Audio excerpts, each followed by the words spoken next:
So hello everyone and good morning सभी को। उम्मीद करता हूँ मेरी वॉइस प्रॉपर आ रही होगी सभी तक। एक बार कंफर्म कर देंगे सभी लोग।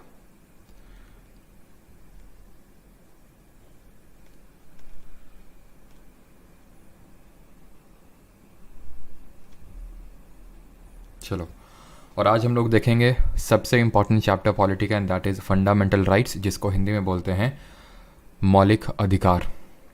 ठीक है, ये चैप्टर हम देखेंगे जिस तरह से हम लोगों ने पिछले चैप्टर्स देखे, मेकिंग ऑफ कॉन्स्टिट्यूशन देखा, हम लोगों ने सोर्सेज प्रियम्बल पढ़ा, हम लोगों ने यूनियन एंड टेरिटरी और सिटीजनशिप पढ़ा, और उसके क्वेश्चंस भी साथ साथ लगाते गए, so that we can be rest assured कि हम लोग जो पढ़ रहे हैं उससे क्वेश्चंस भी बन रहे हैं। बिकॉज यहाँ पे जो मैंने क्वेश्चंस लिए हैं वो PYQs प्लस PYQs के अलावा जो ये लगता है कि इसमें से और कोई क्वेश्चन स्किप हो रहा है जो PYQ में इंक्लूडेड नहीं है, जो पोटेंशियल क्वेश्चन हो सकता है आगे के लिए, वो भी इसमें क्वेश्चंस इंक्लूडेड हैं। तो उसी मॉडल पे चलते हुए आज हम लोग करने वाले फंडामेंटल राइट। आज इस वीक का आज ये आखिरी दिन है, आपको ही पता है, और तैयार रहिएगा। कल आपका रिवीजन का डे रहेगा, यानी सैटरडे आपको सिर्फ रिवाइज करना है खुद से, और संडे को आपका होगा टेस्ट। ये मोस्ट प्रोबेबली आपका टेलीग्राम, जो प्राइवेट टेलीग्राम ग्रुप है, उसी के अंदर ही होगा। और फिर मंडे से हम लोग फिर से स्टार्ट करेंगे, और वहाँ पे हम लोग फंडामेंटल ड्यूटीज़ और DPSP एक साथ देखने वाले हैं। ठीक है, तो ये वीक का आखिरी दिन है, और इसलिए चीज़ों को कल पूरे ढंग से रिवाइज करिएगा जितना भी हम लोगों ने इस वीक किया है, और संडे को टेस्ट के लिए तैयार रहिएगा। ऑलराइट, चलिए, गुड मॉर्निंग सभी को। कैमरा मैन जल्दी फोकस करो। अच्छा, चलिए तो स्टार्ट करते हैं फंडामेंटल राइट्स सभी एग्जाम्स के लिए। Indian polity topic number 4 fundamental rights start करते हैं। तो जिस तरह हम लोगों ने याद करिए पार्ट नंबर 1 ऑफ कॉन्स्टिट्यूशन पढ़ा था, इसमें क्या देखा था कि इसमें आपका यूनियन एंड टेरिटरी यानी कि संघ व उसके राज्य क्षेत्र दिए हुए हैं। आर्टिकल कौन से डील कर रहे थे, जल्दी से रिवाइज करिए। आर्टिकल 1, 2, 3, 4। 1 क्या बोल रहा था, India that is Bharat shall be a union of states. 2 क्या बोल रहा था कि अगर हमें किसी फॉरेन टेरिटरी को इंडिया में शामिल करना है, यानी कि स्टैब्लिशमेंट ऑफ न्यू स्टेट। ये क्या बात कर रहा था, फॉर्मेशन ऑफ न्यू स्टेट, नए कोई एग्जिस्टिंग स्टेट है उसकी बाउंड्री चेंज करना है, बढ़ाना है, घटाना है, नाम चेंज करना है वो। और 4 बोलता है कि आप जो अमेंडमेंट करेंगे आर्टिकल 2 और 3 में, वो आपके अमेंडमेंट अंडर आर्टिकल 368 नहीं डील किए जाएंगे। लेकिन अगर आप किसी टेरिटरी, इंडिया की टेरिटरी को देते हो किसी कंट्री को, तो वो डील किया जाएगा एज अमेंडमेंट। ये किस केस में बोला था, जल्दी से आप बताएंगे। फिर हमने देखा था पार्ट 2 में सिटीजनशिप यानी कि नागरिकता के बारे में दिया है। इसमें से 3 इंपॉर्टेंट चीज़ें हैं कि ये पार्ट 2 में है, आर्टिकल नंबर 5 to 11 में है, और इसमें ये पढ़ा था हम लोगों ने कि यहाँ पे इंडिया में हमारी सिंगल सिटीजनशिप यानी कि एकल नागरिकता का प्रावधान है। हमने सिटीजनशिप एक्ट ऑफ 1955 पढ़ा था। फिर उसमें जो अमेंडमेंट हुआ था 2019 में, उसके बारे में पढ़ा था किस तरह से उसमें जो सिटीजनशिप बाई नेचुरलाइजेशन है, जिसमें कि आपको 12 साल रहना होता है इंडिया में, उसको ईज कर दिया था। और कितने साल कर दिया था ये बताइए। सिटीजनशिप बाई रजिस्ट्रेशन के केस में 7 साल आपको रहना होता है। और यहाँ पे जो आपका केस जिसके मैं बात कर रहा था, that was Berubari union case. अब यहाँ पे ऑब्वियस ये बात है, पार्ट 1 खत्म हुआ, पार्ट 2 खत्म हुआ, तो पार्ट 3 में ही तो आएगा हमारा फंडामेंटल राइट्स यानी कि मौलिक अधिकार। ठीक है, फंडामेंटल राइट्स हमारा आएगा पार्ट नंबर 3 में। और आर्टिकल की अगर बात करें तो आर्टिकल डील करेंगे सिर्फ 11, वहाँ तक खत्म हो गया था, 11 से खत्म हो गया था। तो ऑब्वियस सी बात है, अनुच्छेद नंबर 12 से लेके 35 यानी 35 तक आपका पार्ट नंबर 3 में दिया है, जो डील करते हैं आपके फंडामेंटल राइट यानी कि मौलिक अधिकारों से। इस सिटीजनशिप को हमने बोरो किया जिस तरह से यूके के कॉन्स्टिट्यूशन से, ब्रिटेन के कॉन्स्टिट्यूशन से, उसी तरह अगर हम फंडामेंटल राइट्स की बात करें तो these are borrowed from the constitution of USA में जो चलता है एक हम बोलते हैं मैग्ना कार्टा, वहाँ के जो फंडामेंटल राइट्स हैं मैग्ना कार्टा से बोरो किया हम लोगों ने। यूएसए के मैग्ना कार्टा से अपने फंडामेंटल राइट्स को, मौलिक अधिकारों को बोरो किया है। लेकिन हमारे फंडामेंटल राइट्स, मौलिक अधिकार इतने ज़्यादा कॉम्प्रिहेंसिव हैं जितने यूएसए के खुद नहीं हैं। मैग्ना कार्टा सर क्या चीज़ होती है, तो एक्चुअल में इसका ओरिजिन होता है यूके यानी कि ब्रिटेन से, जहाँ पे वहाँ के राजा थे किंग जॉन्स, उन्होंने एक तरह से चार्टर निकाला, एक पत्र निकाला, वहाँ पे कुछ लोगों को एक तरह से अधिकार दिए जो रिच पीपल थे, कि आप लोगों के पास ये अधिकार हैं जिनको हम कभी छीन नहीं सकते हैं। तो एक तरह से वहाँ से इसका ओरिजिन होता है, मौलिक अधिकार फंडामेंटल राइट्स के तौर पे इनकॉर्पोरेट करता है यूएसए, और वहाँ से हम लोग बोरो करते हैं। तो हमने यूएसए से फंडामेंटल राइट्स यानी मौलिक अधिकारों को बोरो किया है। इसके रिगार्डिंग कुछ प्रोविजंस जो ध्यान से सुनिए। सबसे पहली बात तो ये है कि फंडामेंटल, यहाँ पे फंडामेंटल राइट्स को मैं दे लिख रहा हूँ, यानी आप यहाँ पे शॉर्ट में FR भी लिख सकते हैं। Fundamental rights are not apps, चलो यार इतना भी नहीं बचाते हैं PPT को, यहाँ पे लिख लेते हैं। Fundamental rights are not absolute but qualified, not absolute but qualified ये एक चीज़ याद रखनी है। और दूसरी चीज़ आपने याद रखनी है, दे आर नॉट सैंक्रोसैंक्ट। और तीसरी चीज़ आपको इसमें याद रखनी है कि they are justiciable in nature. Preamble हमारा जस्टिसिएबल इन नेचर था, आंसर इज नो, नहीं था वो जस्टिसिएबल। अब एक एक करके तीनों पॉइंट का मतलब समझते हैं, point number 1, point number 2 and point number 3। Point number 1 बोलता है कि मौलिक अधिकार हमारे जो हैं पूर्ण नहीं बल्कि योग्य हैं। इसका मतलब क्या ये है कि फंडामेंटल राइट्स हमारे एब्सोल्यूट नहीं है, मींस कि इनकी लिमिट है, ये नहीं कि इनकी ये लिमिटलेस नहीं है। अगर मैं बोलता हूँ राइट टू स्पीच है, बोलने का अधिकार है, इसका मतलब नहीं आप किसी को गाली देंगे जाके, तो यानी कि एब्सोल्यूट नहीं है, लिमिटलेस नहीं है, इनकी एक लिमिट है। और वो लिमिट ये है कि जब तक किसी दूसरे के फंडामेंटल राइट्स का आप एनक्रोचमेंट नहीं कर रहे हैं, वहीं तक आपके फंडामेंटल राइट्स हैं। ठीक है, अब ऐसा नहीं कि मैं फंडामेंटल राइट है तो मैं डीजे बजा रहा हूँ रात को, भाई इससे दूसरे का फंडामेंटल राइट हर्ट हो रहा है ना। एक जैसे भी हम देखेंगे आर्टिकल नंबर 21 में राइट टू स्लीप आता है, सोने का अधिकार है उसमें, तो वो अलर्ट हो गया। तो ये चीज़ है इसका मतलब। दूसरा क्या बोलता है, दे आर नॉट सैंक्रोसैंक्ट। ये सैंक्रोसैंक्ट नहीं है, सैंक्रोसैंक्ट का मतलब होता है पवित्र, नहीं पवित्र नहीं है।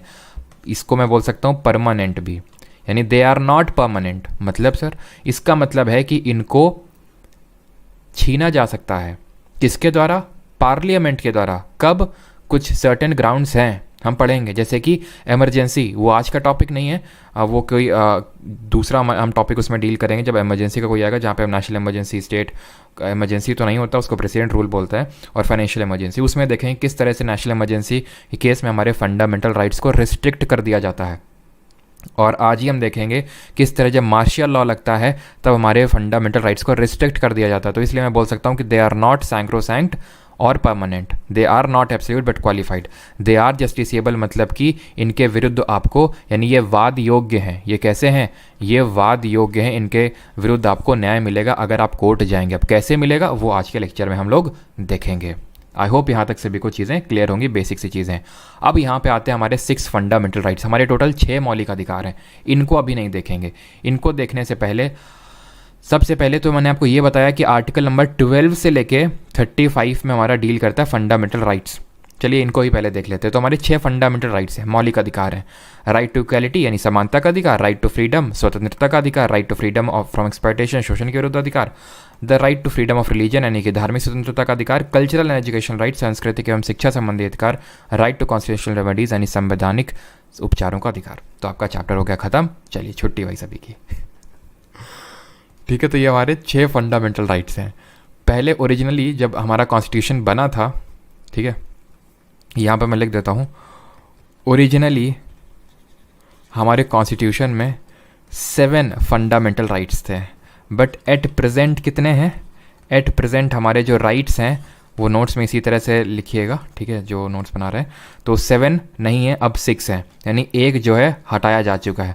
अब हटाया गया होगा, फंडामेंटल राइट से हटाया गया, कॉन्स्टिट्यूशन से हटाया गया है, तो इसके लिए कोई अमेंडमेंट किया गया होगा, कॉन्स्टिट्यूशनल अमेंडमेंट किया गया होगा। और वो कौन से नंबर का अमेंडमेंट था, that was amendment number 44th amendment जो हुआ था 1978 में, इसके थ्रू हटाया गया था हमारे एक फंडामेंटल राइट को, जो कि था राइट टू प्रॉपर्टी, संपत्ति के अधिकार को। ये संपत्ति का अधिकार पहले एक मौलिक अधिकार होता था, लेकिन अब इसको हटा दिया गया, और हटा के इसको डाल दिया गया है आर्टिकल नंबर 300A यानी कि अनुच्छेद 300 में, जो कि अब एक बन चुका है लीगल राइट, यानी कि एक विधिक अधिकार में सीमित होकर सिमट के रह गया, एक लीगल राइट है ये। अब इसके क्या इम्प्लीकेशंस हैं वो मैं अभी अब बाद में जब आर्टिकल नंबर 32 पढ़ लेंगे ना, तब आपको समझ में आएगा कि इसके इम्प्लीकेशंस क्या हैं। अभी भी एक राइट है, फंडामेंटल नहीं लेकिन लीगल, तो इससे अब हो क्या गया वो हम बाद में देखेंगे, लेकिन अभी के लिए इतना याद रखना 44th अमेंडमेंट से एक राइट को हटाया गया। तो ओरिजिनली जब मैं बात करूँ 26 नवंबर 1949 को जब हमने कॉन्स्टिट्यूशन को अपने अडॉप्ट किया था, तब 7 थे, अभी ये 6 है। क्लियर। अब बात ये आती है कि यहाँ पे तो 14 से 18 है, 14 से लेके 32 तक है, तो 12, 13, क्योंकि मैंने बोला 12 से लेके 35 तक है, तो 12, 13 क्या कर रहे हैं, और 33, 34, 35 क्या कर रहे हैं वो भी देखते हैं।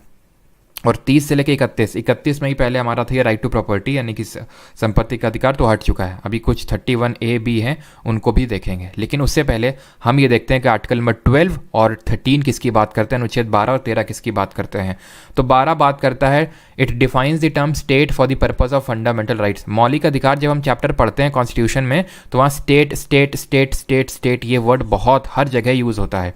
तो आर्टिकल 12 पहले ही बता रहा है, बेटा ये जो तुम स्टेट स्टेट देखोगे ना, इसका मतलब तुम यूपी एमपी मत समझ लेना, ये जो स्टेट होते हैं 28 राज्य वो तो है ही है, लेकिन स्टेट का मतलब बहुत बड़ा है आर्टिकल फंडामेंटल राइट में। आर्टिकल नंबर 12 फंडामेंटल राइट के तहत स्टेट का जो टर्म यूज़ करेंगे हम, उसका मतलब है देश की संसद, राज्य का विधानसभा, यानी राज्य का जो मंत्री, एक तरह से बोल सकते हैं लेजिस्लेचर है, स्टेट लेजिस्लेचर, सरकार union government, state government, LIC, ONGC, जितनी भी सरकारी बॉडी सरकारी संस्थाएं हैं सब स्टेट के तहत आती हैं। तो ये स्टेट वो वाला मत समझिएगा कि बिहार और महाराष्ट्र और केरल ये वाला स्टेट नहीं है। इस स्टेट में सारी चीज़ें आती हैं, एक तरह से सरकारी सारी संस्थाएं आती हैं, पार्लियामेंट से लेके LIC और ONGC तक हमारी सारी आर्टिकल 12 में आती हैं। तो अगर आपसे ये क्वेश्चन बन जाए कि स्टेटमेंट दे दे, मेंस में बहुत ज़्यादा चांसेस ये देने के कि आर्टिकल 12 में कौन कौन आता है, ऑल ऑफ द अबव मारना, मेरी मानो बस तुम, ठीक है। ऑल ऑफ द अबव मार के आना, 99.999% आंसर तुम्हारा सही होगा।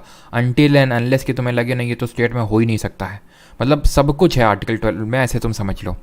तो उसके विरुद्ध हमें ये अधिकार प्राप्त हैं, स्टेट के विरुद्ध। क्लियर है। 13 क्या बोलता है? 13 बोलता है लॉज इनकंसिस्टेंट और in derogation with fundamental rights shall be null and void, shall be declared null and void by the Supreme Court or any of the court।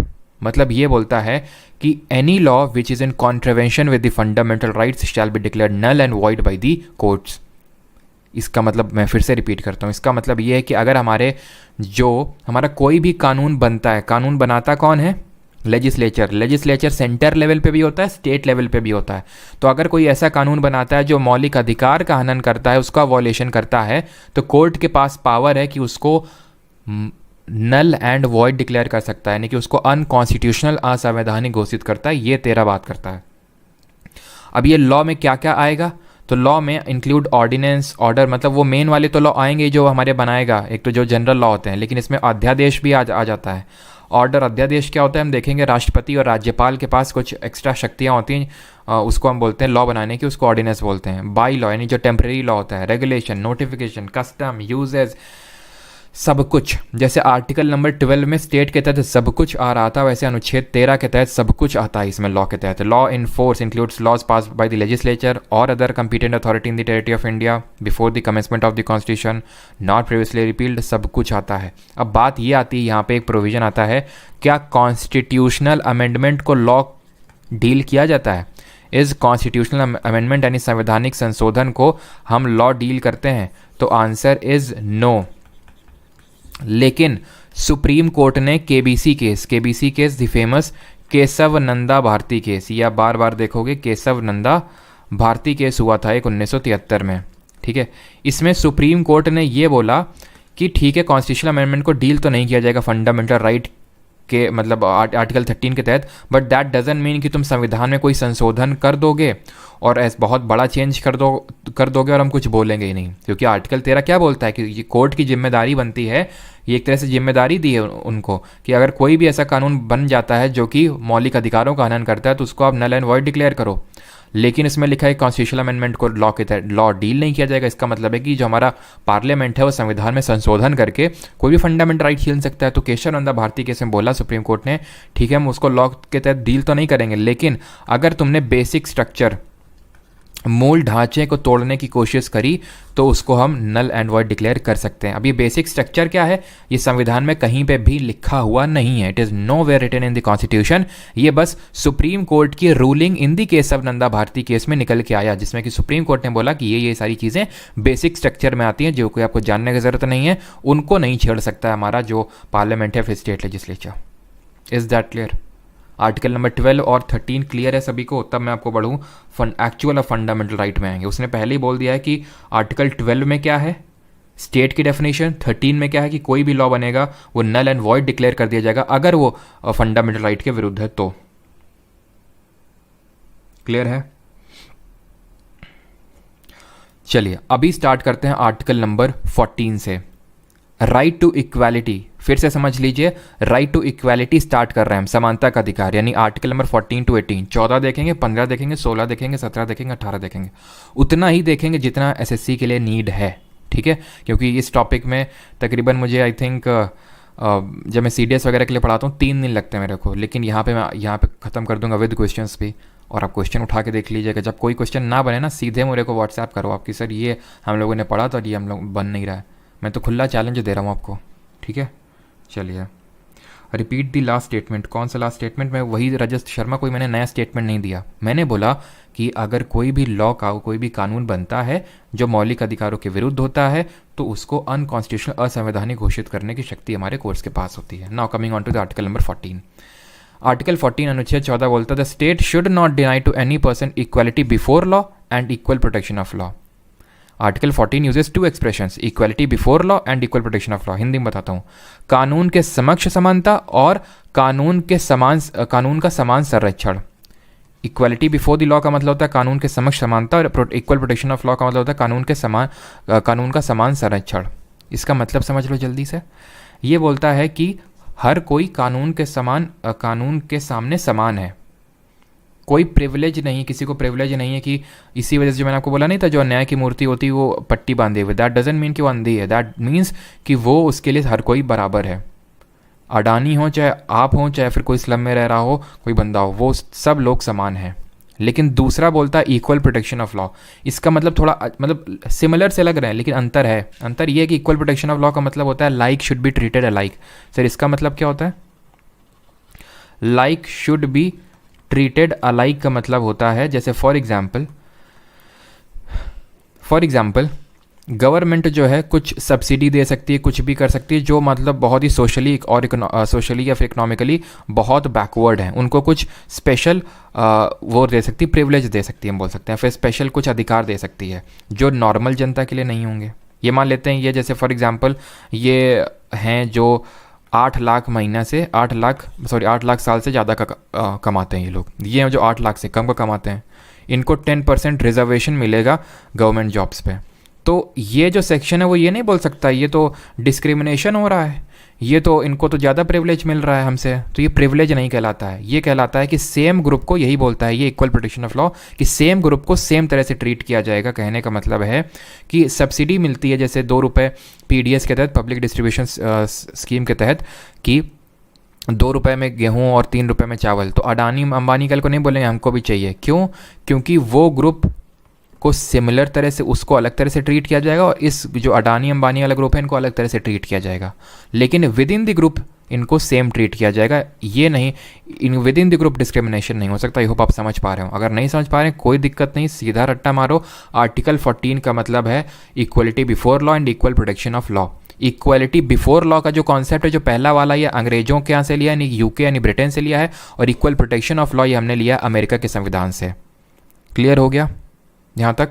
अब आते हैं यानी कि equality to status and opportunity. अब आते हैं article number 15 पे, अनुच्छेद नंबर 15 पे। इस पे क्वेश्चन भी आया था अभी CGL Tier 1 में, ठीक है। क्वेश्चन बड़ा अच्छी तरह से पूछा था उसने, ठीक है। क्वेश्चन उसने ये पूछा कि आप गए एक सिनेमा हॉल में, आपने देखा आपके बगल में आपकी मेट बैठी है, आपका ईगो हर्ट हो गया। अब आपका ईगो हर्ट हो गया, आपने मेट से बोला कि निकल लो यहाँ से। तो मेट के पास कौन सा राइट है, कौन से राइट का यूज़ कर सकती है, जिस राइट का यूज़ करके वो सिनेमा हॉल में बैठी रह सकती है और आपके खिलाफ केस भी कर सकती है और आपको जेल तक करवा सकती है। That was article number 15। कैसे? समझिए। ये बोलता है prohibition of discrimination on grounds of religion, race, caste, sex और प्लेस ऑफ बर्थ। यानी कि इन ग्राउंड्स पे रिलीजन, रेस, कास्ट, सेक्स और प्लेस ऑफ बर्थ के, उसमें इसको हिंदी में अगर मैं बात करूँ, धर्म, मूलवंश, जाति, लिंग और जन्म स्थान के आधार पर विभेद या प्रतिषेध नहीं किया जा सकता है। क्लियर है? नहीं, डिस्क्रिमिनेशन नहीं किया जा सकता है। The state shall not discriminate against any citizen on grounds only of religion, race, caste, sex और place of birth any of them. Only का मतलब है कि कोई अदर ग्राउंड में डिस्क्रिमिनेशन हो सकता है, पॉसिबल है, और इन ग्राउंड्स में नहीं हो सकता है। No citizen shall on grounds only of religion, race, caste, sex और place of birth be subjected to any disability, liability और रिस्ट्रिक्शन और कंडीशन विद रिगार्ड टू। ये 15 का सब क्लॉज 2 बोलता है, ठीक है। ये बोलता है कि access to shops, public restaurant, hotels, places of public entertainment. तो वो जो मेड वाला केस था वो क्या था? पब्लिक एंटरटेनमेंट पे उसके खिलाफ आप डिस्क्रिमिनेशन कर रहे थे। ना तो स्टेट कर सकता है, स्टेट का मतलब समझ गया ना क्या? स्टेट का मतलब सरकारी कोई एजेंसी, और ना आप कर सकते हैं, क्योंकि यहाँ पे लिखा हुआ है कि किसी भी सिटीज़न को ये सारी चीज़ें एक्सेस करने से नहीं मना किया जा सकता है। दुकान हो गई, पब्लिक रेस्टोरेंट हो गए, होटल्स हो गए और public entertainments. The use of well हो गया, ठीक है, कुएं का यूज़ कोई नहीं कर सकता, ऐसा नहीं, क्योंकि पहले के ज़माने में ही होता था कि भाई जब ऊंची जात के लोग, इस तरह से होता था कि जब पानी भर के चले जाएंगे तब नीची जात वाले भरेंगे, ऐसा मतलब गंदी व्यवस्था थी पहले हम लोग के यहाँ, ठीक है। तो उस चीज़ इसलिए आर्टिकल 15 को जोड़ा गया। तो use of wells, tanks, bathing ghat, road, places of public resort, इन सब को यूज़ करने का सभी के पास इक्वल राइट है, समान अधिकार है। ये आर्टिकल 15 बोलता है। नहीं, आर्टिकल 15 घुमा फिरा के मैं ये बोल सकता हूँ कि राइट टू, मतलब राइट अगेंस्ट डिस्क्रिमिनेशन है ये। राइट यानी भेदभाव के विरुद्ध अधिकार हमें प्राप्त है आर्टिकल 15 से। इस पर एक मूवी भी बनी थी, अगर किसी को याद हो। वो कौन था, वो जिसको भी यूनेस्को ने अपना ब्रांड एम्बेसडर बनाया था, आयुष्मान खुराना, वो इसमें लीड रोल में थे। खैर, अब आते हैं आर्टिकल नंबर 16 में, अनुच्छेद 16 में। 14, 15, 16, 17, 18 सारे इक्वालिटी वाले राइट है, राइट टू इक्वालिटी, समानता के अधिकार। हम अब अंतर देख रहे हैं। 14 में देखा right to equality before law and equal protection of laws. 15 में क्या देखा, राइट अगेंस्ट डिस्क्रिमिनेशन, भेदभाव नहीं हो सकता है कि जो पब्लिक प्लेसेस हैं, यानी कि बाथिंग घाट हो गए, शॉप्स हो गए, रेस्टोरेंट हो गए, पब्लिक एंटरटेनमेंट हो गए, वेल्स हो गए, इन सबको यूज़ करने से किसी को मना रोका नहीं जा सकता है। आर्टिकल 16 की बात करते हैं। अनुच्छेद 16 क्या बोलता है? ये बोलता है equality of opportunity in matters of public employment, यानी कि लोक नियोजन में अवसर की समानता। यानी जब सरकारी नौकरी का आवेदन निकलेगा तो उसमें सभी को समान अवसर मिलना चाहिए। इसमें यह लिखा हुआ है, जैसे यहाँ पे लिखा हुआ है कि state shall not discriminate against any citizen on ground of religion, race, caste, sex और प्लेस ऑफ बर्थ। वैसे इसमें भी लिखा है कि स्टेट जो है वो डिस्क्रिमिनेट नहीं कर सकता है ऑन दिस ग्राउंड। रिलीजन, जो 15 वाले आर्टिकल में वो सारे हैं इसमें, religion, race, caste, sex, place of birth and decency. इसमें एक एक्स्ट्रा है, डिसेंसी, यानी एक तरह से जो प्लेस ऑफ रेजिडेंस है उस वो भी यहाँ पे इंक्लूडेड है। यानी कि इन ग्राउंड पे धर्म हो गया, जाति हो गई, लिंग हो गया, मूल वंश हो गया, जन्म स्थान हो गया, इन ग्राउंड्स में या फिर इन पर्टिकुलर मैटर्स पे जो स्टेट हमारा डिस्क्रिमिनेट नहीं कर सकता है, किसी और मैटर में कर सकता है। जैसे वो ये बोल सकता है कि जिसके पास डॉक्टरेट की डिग्री होगी वही इस पोस्ट के लिए अप्लाई कर सकता है, जो ग्रेजुएट होगा वो इसके लिए अप्लाई कर सकता है। यानी कि यहाँ पे डिस्क्रिमिनेशन, इक्वालिटी नहीं है ना, यहाँ पे डिस्क्रिमिनेशन किया जा रहा है ना, किस बेसिस पे? एजुकेशनल क्वालिफिकेशन के बेसिस पे एक तरह से डिस्क्रिमिनेशन। तो इसको नहीं बोलना सही रहेगा, लेकिन फिर भी आप इसको बोल सकते हैं, क्योंकि यहाँ पर रिलीजन, रेस, कास्ट, सेक्स और प्लेस ऑफ बर्थ लिखा हुआ है और यह ओनली शब्द भी लिखा हुआ है, यानी कि किसी अदर ग्राउंड में हो सकता है। Is that clear? तो एजुकेशन और क्वालिफिकेशन को क्यों हमारा जो गवर्नमेंट है वो एक क्राइटेरिया बना देती है और बना सकती है, क्योंकि उसके पास कॉन्स्टिट्यूशनल ये हक है। अब यहाँ पे इस केस से कुछ, इस पर्टिकुलर आर्टिकल से कुछ केसेस रिलेटेड हैं, वो केसेस देख लीजिए। एक्चुअल में आर्टिकल 16(4) बात करता है रिजर्वेशन देने की। आर्टिकल नंबर 16 जो सब क्लॉज 4 है वो रिजर्वेशन देने की बात करता है कुछ पोस्ट में।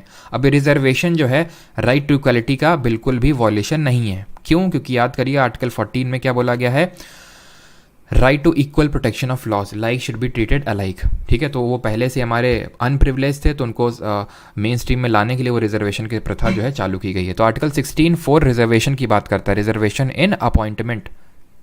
इससे रिलेटेड कुछ केस हैं, वो केस आप याद रखिए, Balaji versus state of Mysore case.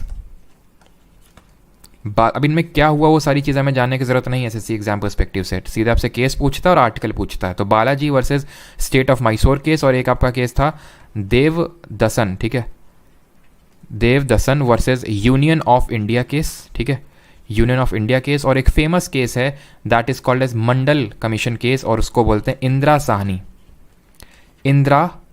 Sahni case. ये हुआ था आपका 1993 में, 1993 में। इसको हम मंडल केस क्यों बोलते हैं? बिकॉज 1979 में एक कमीशन बैठा था जिसको बोला गया मंडल कमीशन।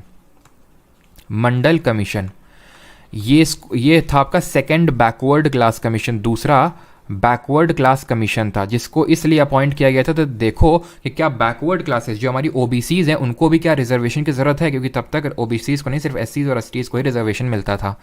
तो इसने बोला हाँ इनको भी दो, किनको? जो हमारे ओबीसीज हैं इनको भी रिजर्वेशन दो। और इस तरह से तकरीबन इसने 27% रिजर्वेशन की बात कही थी कि इतना रिजर्वेशन दो और वो 50% से क्रॉस नहीं करना चाहिए।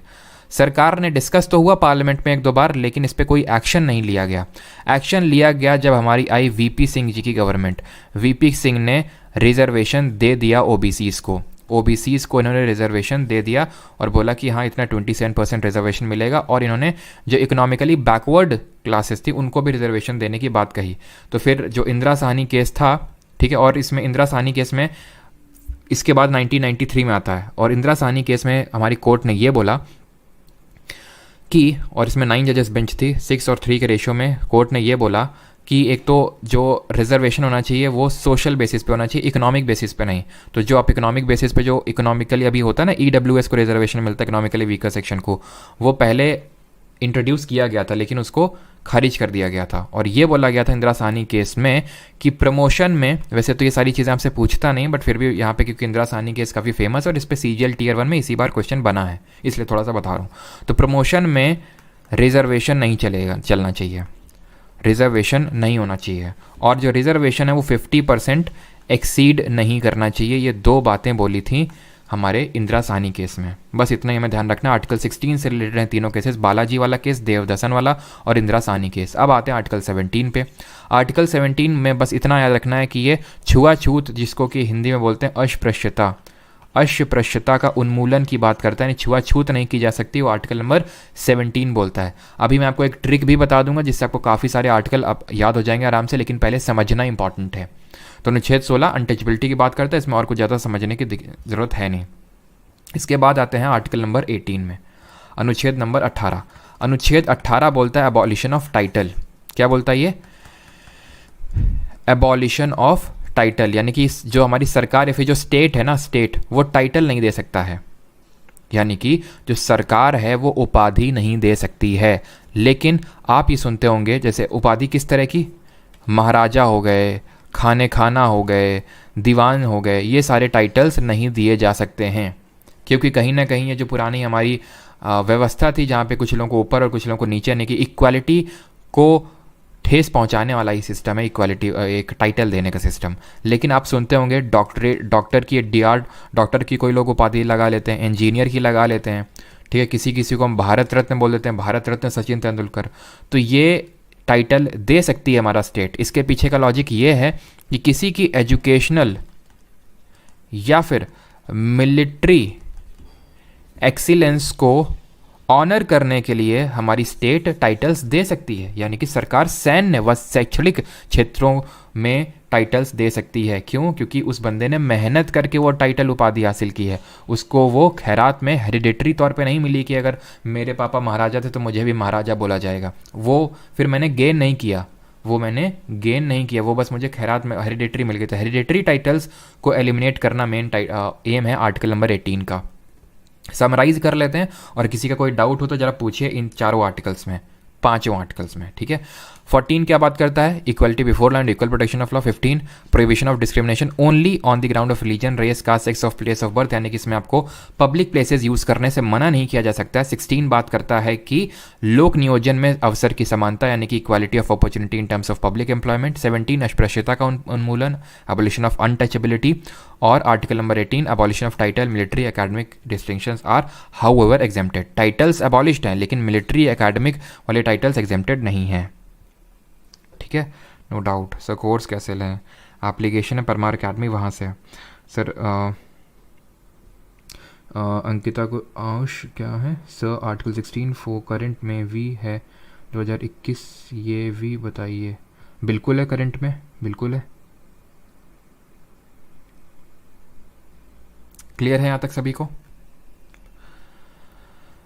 क्लियर है यहाँ तक? और प्रोहिबिशन ऑफ डिस्क्रिमिनेशन, अब देखो इसमें एक्सेप्शंस हैं, ठीक है, कुछ एक्सेप्शन पूछ रहे हैं तो आपको एक्सेप्शन भी बता देता हूँ। एक्सेप्शन हैं जैसे कि अपवाद हैं इसमें, वो हम प्रेसिडेंट और गवर्नर चैप्टर में पढ़ेंगे, पार्लियामेंट चैप्टर में पढ़ेंगे। क्या एक्सेप्शन है वहाँ देखेंगे कि जो हमारे राष्ट्रपति हैं उनको किसी भी क्रिमिनल लॉ में अरेस्ट किया ही नहीं जा सकता है, ठीक है। तो एक तरह से डिस्क्रिमिनेशन तो हो रहा है फिर, लेकिन वो एक्सेप्शन अपवाद है। हमारे जो एमपीज़ और एमएलएज़ हैं, जब सदन चल रहा है और सदन के 40 दिन पहले 40 दिन बाद उनको अरेस्ट नहीं किया जा सकता है। ये कुछ एक्सेप्शंस हैं जो हम उन पर्टिकुलर उसमें देखेंगे। तो ये मत सोचिएगा इनमें अपवाद नहीं है, लेकिन जब वो आएंगे पर्टिकुलर चैप्टर्स तो वहाँ पे देखेंगे, ठीक है। अब बढ़ते हैं आगे। 18 तक हो गया। अब स्टार्ट करते हैं आर्टिकल नंबर 19 से। 19 से लेके 22 तक आपके दिए हैं राइट टू फ्रीडम, यानी कि आज़ादी का अधिकार बोल सकते हैं हिंदी में, वाक और अभिव्यक्ति की स्वतंत्रता का अधिकार। ये सर इमरजेंसी में मीन्स क्या, emergency means Golaknath case fundamental right से रिलेटेड है ना, बिल्कुल रिलेटेड है, वो भी देखेंगे, चिंता क्यों कर रहे हैं। गोलकनाथ केस में सुप्रीम कोर्ट ने ये बोला था कि फंडामेंटल राइट्स को अमेंड नहीं किया जा सकता, लेकिन ये जब हम डीपीएसपी पढ़ेंगे ना तो वहाँ पे देखेंगे, क्योंकि डीपीएसपी में ही से इन्वॉल्वमेंट है इनका। गोलकनाथ केस, केशव नंदा भारती केस और मिनर्वा मिल केस, तीनों केस उसी में देखेंगे। क्लियर है। बेसिक स्ट्रक्चर मीन्स प्रियम्बल, बिल्कुल नहीं डीपी, ये लिख रहे हैं बेसिक स्ट्रक्चर का मतलब प्रियम्बल है, बिल्कुल नहीं। बेसिक स्ट्रक्चर का कुछ लेना देना नहीं है प्रियम्बल से। प्रियम्बल समरी है कॉन्स्टिट्यूशन की, बेसिक स्ट्रक्चर वो जो कि कॉन्स्टिट्यूशन का हिस्सा है, बेसिक स्ट्रक्चर कॉन्स्टिट्यूशन का पार्ट नहीं है, नहीं कॉन्स्टिट्यूशन में कहीं लिखा हुआ है, वो सुप्रीम कोर्ट की रूलिंग इन दी केबीसी केस उसमें निकल के आया है। ठीक है। और सर मास्टर ब्लास्टर उड़न परी ये कौन देता है, ये खुद से लिए जाते हैं, एंजल प्रिया हो गए, ठीक है, और रैपर महाराजा इस टाइप के जो टाइटल होते हैं ये खुद ले लेते हैं लोग, स्टेट नहीं देता ये। ठीक है। आर्टिकल नंबर 19 ये बात करता है वाक और अभिव्यक्ति की स्वतंत्रता का अधिकार, protection of speech, right to freedom of speech and expression. इसमें टोटल 6 तरह के राइट आते हैं। Right to freedom of speech and expression, right to assemble peacefully without arms, right to form associations और unions, right to move freely without through the territory of India, right to reside and settle in any part of India, right to hold and dispose of property and right to practise any profession. देखिए ध्यान से समझिए, अभी मैं आपको ये बताऊंगा, सारे याद हो जाएंगे और ऑर्डर में याद होंगे। तो पहली बात तो ये जो ग्रीन में है ना, right to hold and dispose of property, आपको पता है 44th अमेंडमेंट के थ्रू इसको हटा दिया जा चुका है। ठीक है। ये आर्टिकल 31 में भी था और article number 19 sub clause F में भी घुसा हुआ था, यहाँ से भी इसको निकाल फेंका गया। यानी कि अब आर्टिकल नंबर 19 एफ में अगर आपसे कोई पूछे क्या है तो कुछ है ही नहीं, that is omitted from the 44th amendment. अब यहाँ पे 6 राइट हैं, तो ये ए हो गया, बी हो गया, सी हो गया, डी हो गया, ई हो गया। अब ये मत समझिएगा कि एफ में छठा आएगा, एफ है ही नहीं। एक पहली बात तो ये, इसको याद कैसे रखेंगे, इसको याद रखेंगे इस तरह से, सामरो। ठीक है, सामरो करके इसको याद रखिए। ऐसे हो गया स्पीच एंड एक्सप्रेशन, यानी कि आपको कुछ भी बोलने का अधिकार है। अब ये जो हमारे आर्टिकल नंबर 19 के जो राइट्स हैं ना, वो रीजनेबल रिस्ट्रिक्शंस के तहत आते हैं, यानी इनमें उचित प्रतिबंध लगाए गए हैं। इसका मतलब होता है उचित प्रतिबंध। दैट मीन्स कि हर ये जो आप देख रहे हैं ना ए बी सी, इसमें रीजनेबल रिस्ट्रिक्शंस है। कुछ क्या क्या रिस्ट्रिक्शंस हैं, जैसे कि स्पीच और एक्सप्रेशन के केस में है रीजनेबल रिस्ट्रिक्शन कि आप किसी को डिफेम नहीं कर सकते हैं, आप कोर्ट के ऑर्डर का कंटेम्प्ट नहीं कर सकते हैं, उसकी अवहेलना नहीं कर सकते हैं। ये कुछ इसमें रीजनेबल रिस्ट्रिक्शंस हैं। ठीक। Right to assemble peacefully without arms, ये ए से हो गया, आर्म्स या फिर असेंबल, राइट टू असेंबल यानी आप कहीं भी इकट्ठा हो सकते हैं बिना हथियार के। इसमें क्या रीजनेबल रिस्ट्रिक्शंस है कि आप पब्लिक ऑर्डर को ख़राब नहीं कर सकते हैं। ठीक है, पब्लिक ऑर्डर या फिर सॉवरेनिटी और इंटेग्रिटी ऑफ कंट्री को हर्ट नहीं कर सकते हैं। सॉवरेनिटी और इंटेग्रिटी तो ऑलमोस्ट सब में है, तो पब्लिक ऑर्डर को आपको नहीं ख़राब करना है। जिस तरह से एक यूट्यूबर थे गौरव तनेजा करके, आपने सुना होगा, तो उन्होंने क्या किया कि भाई वो कर लिया कि भाई सभी लोग एक क्या उसको बोलते हैं मीटअप, हाँ मीटअप रखते हैं, एक मेट्रो स्टेशन उन्होंने मीटअप रखा। अब उससे क्या हुआ, पब्लिक ऑर्डर ख़राब हो गया, तो उनको अरेस्ट कर लिया गया और थाने ले जाया गया। क्यों? अब वो ये नहीं बोल सकते कि I have right to assemble, क्योंकि फिर पुलिस ये बोलेगी कि उसमें बेटा रीजनेबल रिस्ट्रिक्शंस भी लगे हुए हैं। फिर इसी वजह से उन्होंने लॉ की पढ़ाई भी चालू कर दी अब। ठीक है, तो रीजनेबल रिस्ट्रिक्शंस, उचित प्रतिबंध लगे हुए हैं। Clear. Right to form associations और यूनियंस, आप कोई एसोसिएशन बना सकते हैं, संगठन बना सकते हैं, लेकिन संगठन ये ना होना चाहिए खालिस्तान जैसा संगठन। अगेन वो सॉवरेनिटी ऑफ कंट्री को हर्ट कर रहा है। कैसे सॉवरेनिटी को हर्ट कर रहा है या इंटेग्रिटी को हर्ट कर रहा है? क्योंकि हमारा कंट्री इंटीग्रल है। ठीक है, हर जो पार्ट है स्टेट है वो इंटीग्रल पार्ट ऑफ कंट्री। और हमने कल देखा था आर्टिकल नंबर 1 के 2 इम्प्लीकेशंस थे, उनमें से एक इम्प्लीकेशन ये था कि states have no right to secede from the union. ठीक है, यानी कि स्टेट का ऐसा नहीं कि हमें अलग होना है, तो ऐसा नहीं कि खालिस्तान हमें अलग होना है। चमाट पड़ेगा, और कैसे चमाट पड़ रहा है आप जान भी रहे हैं। यही नहीं पड़ रहा है, कनाडा और यूएस में चुन के मारे जा रहे हैं खालिस्तानी जो ये हैं, जो जिनको ये एक्सटर्नल फंडिंग मिल रही है पाकिस्तान और चाइना जैसी और कनाडा जैसी कंट्री से। इनको तो कोई एक्शन लेना नहीं, तो हम ही लोग वहाँ जा के मार रहे हैं। खैर, ये हो गया association. Right to move freely throughout the territory of India, आप कहीं पर भी जा सकते हैं।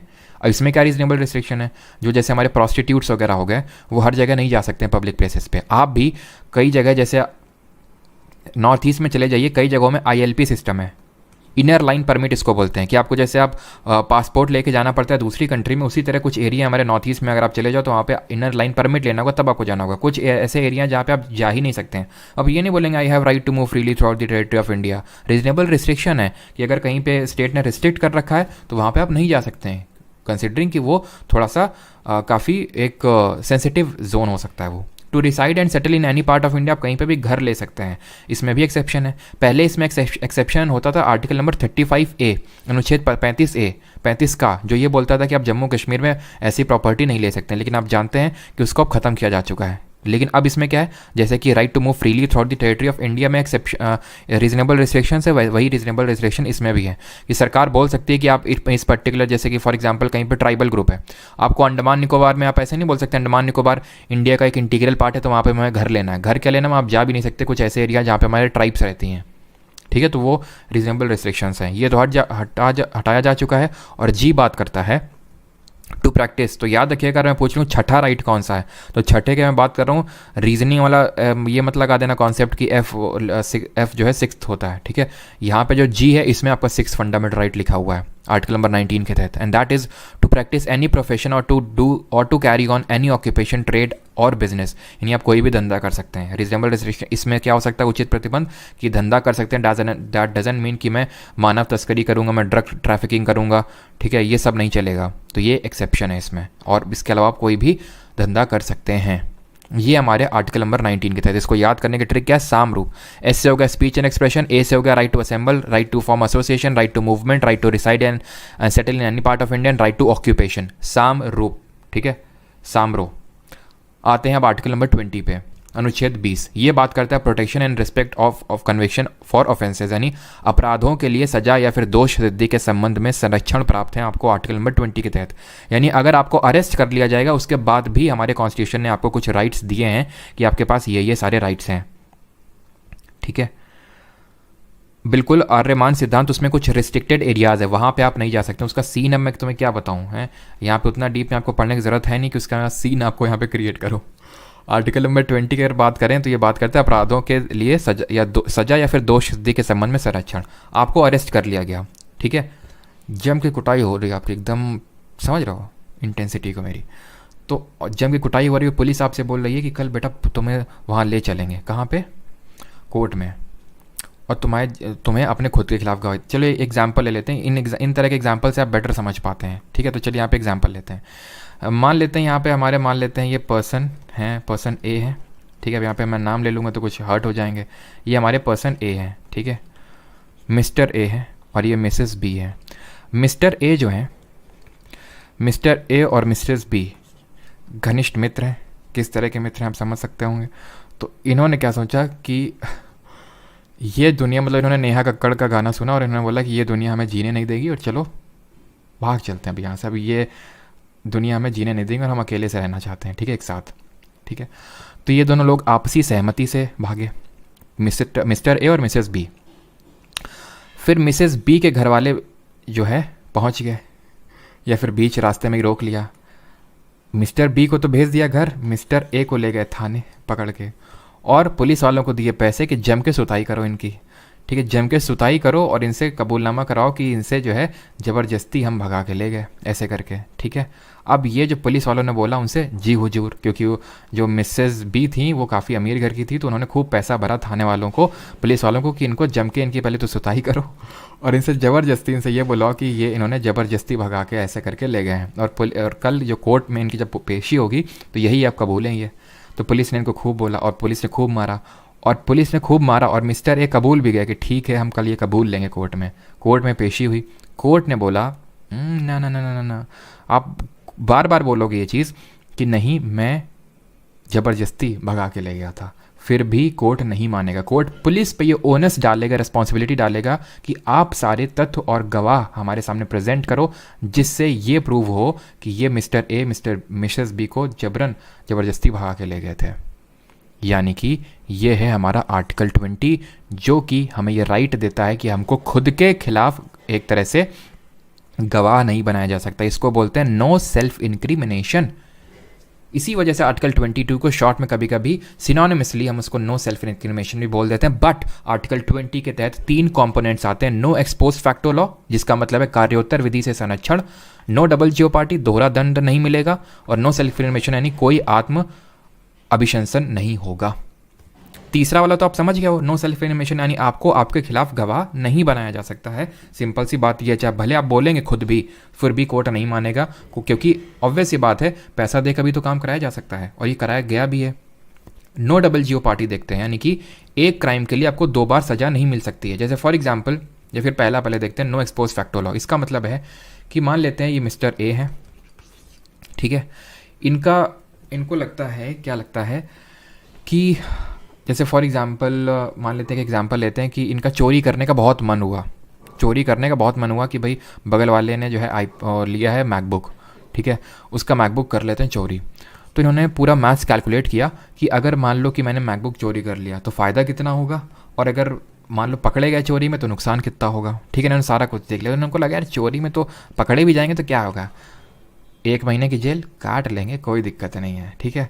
लेकिन हुआ क्या, अब इन्होंने आज मैकबुक चोरी किया, इनको अरेस्ट कर लिया गया। जब अरेस्ट किया गया तो उसके अगले दिन ही ये कानून बन गया, तो जिस दिन अरेस्ट किया गया, जिस दिन चोरी करी, उसके अगले दिन ये कानून बन गया कि आज से मैकबुक चोरी करने के लिए 1 महीने की सज़ा नहीं, फांसी की सज़ा है। तो इनकी क्या हालत होगी, ये तो एकदम निराश हो जाएंगे। लेकिन आर्टिकल 20 बचाने आ जाएगा इनको।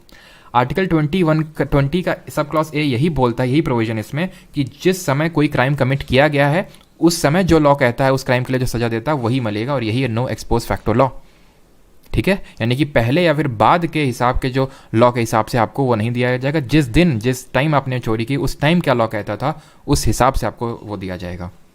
डबल जीओ पार्टी का मतलब है कि आपको एक क्राइम के लिए 2 बार सजा नहीं मिलेगी, कि भाई मैकबुक तुमने चोरी किया था, 1 महीने की जेल काट के आ गए, फिर से तुमको पुलिस आई कि तुमने क्यों मैकबुक चोरी किया था, फिर से आ जाओ तुम। हाँ, अगर तुम फिर से मैकबुक चोरी करोगे तो फिर से मिलेगा, ऐसा नहीं कि एक बार तुमने मैकबुक चोरी कर लिया तो तुम पूरी तरह से आज़ाद हो, मैकबुक कितने भी मैकबुक चोरी करो।